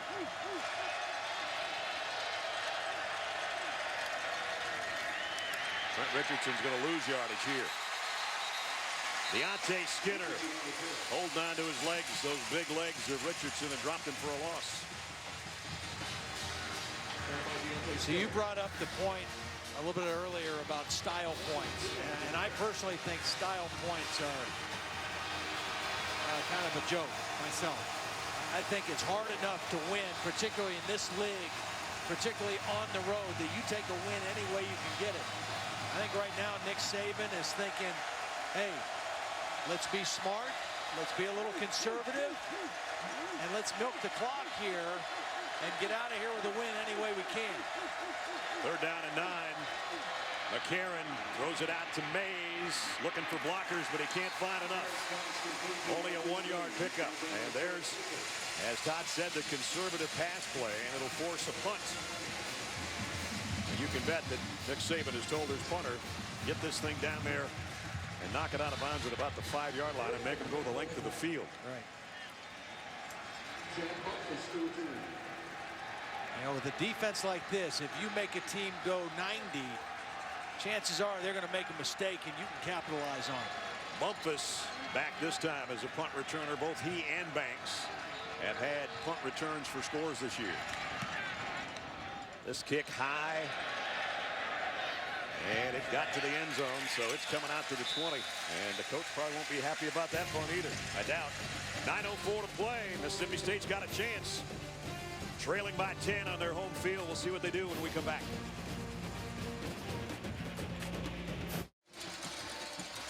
ESPN's College Football Primetime is presented by Hampton Hotels. At Hampton, we love having you here.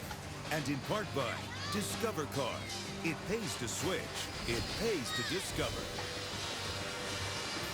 Bulldogs have got it back on offense. Tyler Russell, who threw a touchdown pass on their last drive. He's got to get another one here, and it'll really get interesting in the fourth quarter.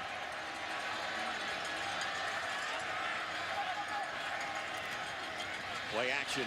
Russell throws, lobs it to Green, his tight end, and picked up 7. I've been pretty impressed with Tyler Russell in this game. Les Koenig, the offensive coordinator, told us, they really like the way he can throw the football. I've been impressed with his poise. I think he's been pretty calm under pressure. He made some pretty good throws. 2nd down and 3 here. Pump fakes one way, comes back the other, and a long ball on the sideline, and it hits the Mississippi State sideline. Let's check in with Holly. Alabama's defense has sustained a couple of injuries, guys. Their big Australian defensive end, Jesse Williams, out for the game. He's got a right shoulder injury. He's got a sling on his arm underneath his jacket. And then D. Milner was being treated on the sideline, a left kind of bicep injury. He's been in a lot tonight in their nickel package, so they're starting to fall for Alabama. Looks like they've shuffled their defensive line to make up for that loss with Damian Square playing more outside on end. I also see Andre Billingsley in there. Billingsley is in there where Williams would have been. And now it's a run straight ahead for Russell. I don't think so. Got close, but he's about 2 feet shy. I thought Courtney Upshaw was lined up off sides on that play. He was awful close. He gets about as close to that edge as he can. Well, it's 4th down and about the length of the football. Russell, I think he's got it this time. We'll have to wait and see on the spot.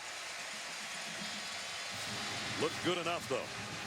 Now remember, Chris Relf got hurt the last play right before the first half. The last offensive play for Mississippi State, unavailable the second half. So any kind of quarterback runs now, it's going to be up to Tyler Russell. Even though they're not going to run him a lot, can be effective in short yardage situations like right there.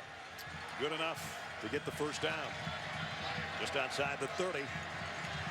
Down to 7:45 remaining in the ball game. Russell off play action. Here comes Upshaw. Down goes the quarterback. Upshaw and Dial combine to make the sack. And let's check in with Reese. Brett, we could be on our way to only 3 unbeatens left. Stanford and Oregon after an Andrew Luck fumble. LaMichael James goes in again, and the Ducks have stretched their lead on the farm to 20. It's 36-16. It's on ABC. Here, number 3, Alabama holding a 10-point lead. Tyler Russell throws a screen out to Smith, and he's popped at the 30-yard line by Mosley. C.J. Mosley's had a good game at linebacker for Alabama tonight.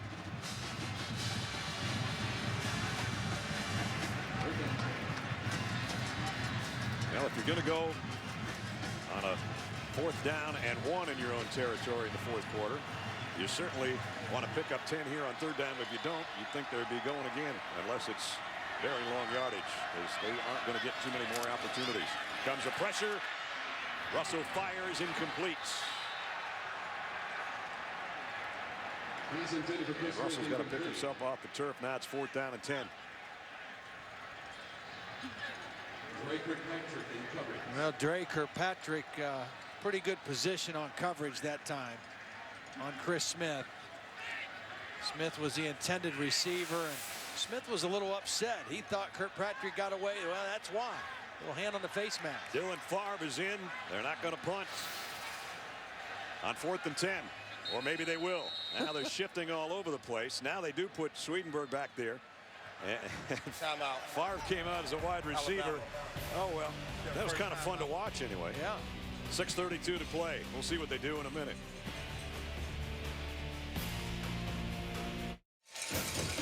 You're watching the SEC on ESPN from Starkville, Mississippi, where Alabama leads by 10. 2 races remaining. Tony Stewart in a fight with Carl Edwards for the NASCAR Sprint Cup chase. We'll have the Cobalt Tools 500 at Phoenix for you tomorrow. 2 o'clock Eastern time is when we start on ESPN. On 4th down, now Swedenberg in the punt. And Mays has to backpedal and call a fair catch at the 26-yard line.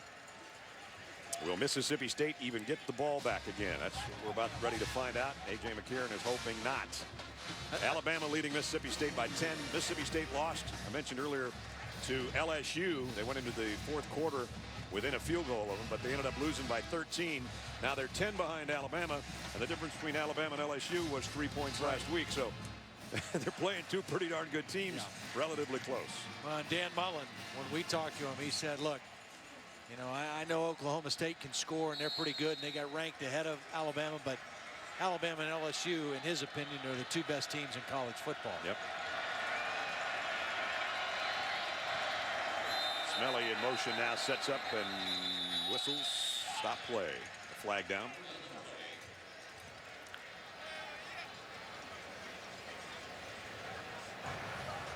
False start. Offense, number 87. 5 yards from the previous spot. First down.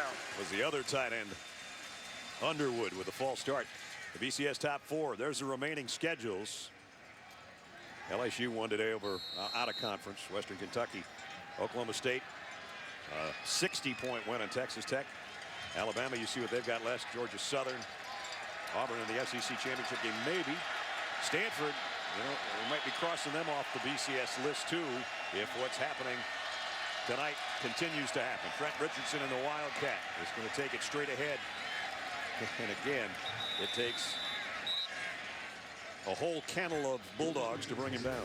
You know, the other team that you saw on there, not as one of those 4 teams, but Oklahoma State, their last game of the year will be against Oklahoma, the Bedlam game, and they just crushed Texas Tech today. And we were out in Norman when Oklahoma played Texas Tech, and how did still they do scratching that? my head about that one.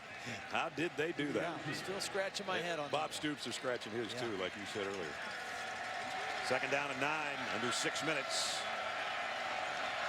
You see A.J. McCarron, the quarterback, out to the top of your screen as a wide receiver, with Trent Richardson about ready to take the snap again, and the Wildcat fakes it to Marquise Mays, runs it himself to the corner, and he's got a first down.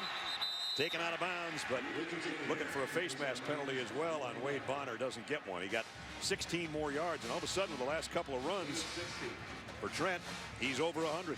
Yeah, and a great block by Brad Smelly, the tight end. He and Anthony Steen, number 61, leading that play. They could have called either one of them on face masks. They both had to hold each other's face mask there. So offsetting penalties and nothing harm. 67 yards this half for Trent, and over 100 again. So even though the Bulldogs have made it hard on him running the football, he's past that century mark again tonight, and he's got 5 or 6 more right there. Let's check in with Holly. Well, guys, we see Trent Richardson getting stronger, running harder as the game goes on. He is one of the most well-conditioned athletes in all of college football. We know he's a monster in the weight room, one of the strongest on the team, but he's in such good condition after that physical battle last week against LSU. He had 192 all-purpose yards. I had one source tell me he didn't even have to go to the training room Sunday. He felt so good. Tuesday at practice, they said he was one of the guys with the most energy. He took all the reps. Just think about that. After that game last week, he was feeling chipper. He's something else. And the guy that's behind him is not too shabby either. Much like when Mark Ingram was number 1 and Trent was number 2. Here he comes again. And fighting for a first down. And he might have it again. Wow. Yeah, I mean, it's almost like the old Animal House deal, you know. When somebody hits him, it's like, thank you, sir, may I have another? I mean, he likes the contact. Oh, man. Watch this. He's had about 6 of these tonight where it's just leg drive, leg drive, leg drive. There's 6 Bulldogs, and he comes out the backside of it. The first 3 quarters, he had 56 yards, and as Holly said, he gets stronger late. 60 yards in the 4th quarter. Alabama working clock now as well. Letting that play clock get down inside of 5 every time before they snap the football. Down to 1 that time. Richardson again. Jamie Jones holding on for dear life just to bring him down. With 3 minutes and 39 seconds remaining in the 4th quarter. Alabama trying to grind out a 10-point win. Monday Night Football. Aaron Rodgers will welcome Adrian Peterson and the Vikings to Lambeau Field. 8:30 Eastern. Coverage starts at 7 o'clock with Monday Night Countdown, served by Applebee's. Longtime NFC North rivals having at it at Green Bay on Monday. You know, it's interesting. Chris Wilson, the defensive coordinator for Mississippi State, spent a lot of years at Oklahoma, and he even told us that Richardson was reminded him a lot of Adrian Peterson when he was a Sooner running back. Tell you what, that's saying something and giving some pretty high praise to this guy. And again, he blasts his way around 3 would-be tacklers. His 6th straight run. Well, I totally get this, putting him in the shotgun. That snap was a little bit slow from Vlahos, and it almost ended up hitting Marquise Mays on the motion across. Marquise did a good job just kind of jumping out of the way of that thing. And that saved what would have been a fumble. And now we're down to 2.5 minutes. As Todd said, Alabama using every second they can. They've run 4 minutes off the clock already. And see, this is what they say about style points. You know what? We're gonna get out of here with a hard-fought victory. We're gonna keep the ball in the hands of our best player. And I have never seen this many runs in a football game where it took that many people to bring one guy down.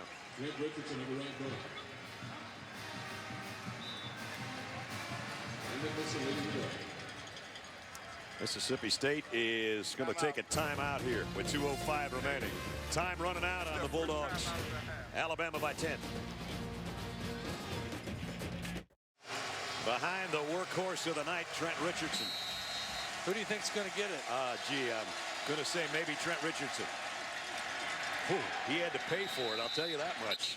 Cameron Lawrence in a head-on collision, but he's got the first down. Yeah. Thank you, sir. May I have another? Here he comes with one of his hardest yards of the night. Met in the hole by the linebacker Lawrence, along with Charles Mitchell, the safety. And his first down, 8 straight rushes by Trent Richardson. You know what? I remember a game a couple years ago, the year that Mark Ingram won the Heisman Trophy. A game in Columbia, South Carolina, same thing. Yeah. They put him in the shotgun, they snapped him the ball, and he just took control of the game in the fourth quarter. Another tough yard before he's knocked back. In fact, he might not have gotten a yard. Mississippi State 2 timeouts left. Only a minute 32 remaining. Timeout. Mississippi State. And there goes their second one. Second timeout of the half. 1:32 left as we take a look at our All-State good hands play. Any play that you put it in the hands of Trent Richardson is a good play normally. As a receiver, as a runner with great moves and unbelievable power. This one he almost scored on, got it down. He stepped out at the 4, but a couple of plays later he stepped into the end zone for one of Alabama's touchdowns tonight, and his numbers over 100 again, 7 straight times. A career high, though. That's a new part of that graphic. 32 carries. They've made him earn it, Todd. 4 yards a pop tonight and only 1 touchdown. But, man, when you get down to this point and you're just eating up clock, that's all they've done in this drive. You know, and at the beginning of the game, I said, don't change the formula for Alabama. Play great defense and a steady diet of feeding it to the best player on the field, Trent Richardson. I mean, and that's what they did. And in the fourth quarter, it's his time to just salt the game away. They give him a breather and let Eddie Lacy have at it, and he gets 3 yards. Mississippi State can only stop it one more time. And they are going to use that last timeout right here. Gives us a chance to check in with Reese Davis. Reese, what do you got? Brad, we're keeping an eye on undefeated Stanford against Oregon on ABC. Down 36-16. Andrew Luck, Jeremy Stewart. Luck's 3rd touchdown pass of the night. He hasn't been razor sharp, but the Cardinal hanging in as the fourth quarter is just underway on ABC. 36-23 the score. So Andrew Luck is not, I guess, hurting his Heisman candidacy, but his team is losing. And here, Trent Richardson, who our polls have as the number 2 guy in the Heisman hunt, has over 100 yards rushing. And it's been a tough sled for Mississippi State in past years, in the past decade, in fact. They've lost 20 straight to top 10 teams. And number 3, Alabama, is about a couple more either Eddie Lacy or Trent Richardson rushes from rushing back to Tuscaloosa with a rebound win. You know, the thing about the Heisman, too, and you know, I'm a voter. I wait to the very last moment to cast my vote. But, you know, winning big games is a critical factor. And if Stanford is not able to win that game tonight, I think it really hurts Andrew Luck's chances of winning the Heisman Trophy. I think Whedon will move up and Moore will move back, too, as you look at that top 5 grouping. Here's Eddie Lacy. He's got a crease. Lacy down the sideline. Ball game is now over. Eddie Lacy, touchdown, 32-yard sprint. Trent Richardson, and then give it to the other guy who's almost as good. And he goes for the score. Yeah. He has cleaner pants, which means he's got fresher legs. And at this point in the game, way fresher than the Mississippi State defense. Got some good blocking, and once he got that seam and got to the corner, he's got the kind of speed that not a lot of guys are going to track him down either, despite the fact that he's a good-sized running back. Extra point is good. On an 11-play drive, all runs, 73 yards in a little over 5 minutes, and the capper was Eddie Lacy. Alabama plays 3 tight ends. They all are good blockers. On this one, it's going to be 89. Watch him right here get the key block. Michael Williams kicks his man out. Lacy cuts right in behind him and then just outruns the Bulldog defense. But these tight ends for Alabama are excellent blockers. There's Eddie Lacy. All 220 pounds of him showing the speed on the corner as well. In the fourth quarter, Mississippi State has 38 yards of offense. Trent Richardson has 71. Well, they're a great football team. Yep, I mean, they are. You know, that didn't change last week with the 3-point loss at home to LSU.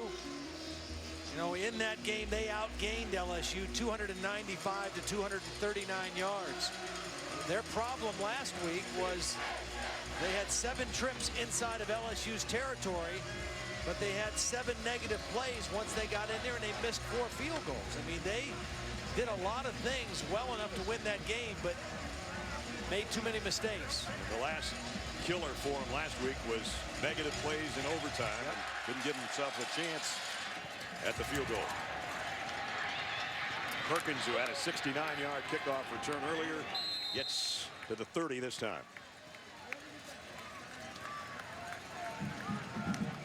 Darius Perkins returns to the 38. Alabama, a great second half team, fourth quarter team, and they did it both with their defense and their offense in the fourth quarter of this one. Under 14 points in every game. You got to go back to 74 to Oklahoma, the last team that was able defensively to do that. And that was a national championship team too in 74 for Oklahoma. You know, that streak for Alabama actually goes back to the Capital One Bowl game when they beat Michigan State back in January. And Russell goes down, courtesy of Nick Gentry. Some of the backup Alabama guys getting a shot here. And we're under a minute, and Alabama will be going to 9-1, 6-1 in conference play. They've got the Eagles of Georgia Southern, and then the Iron Bowl at Auburn on Thanksgiving weekend.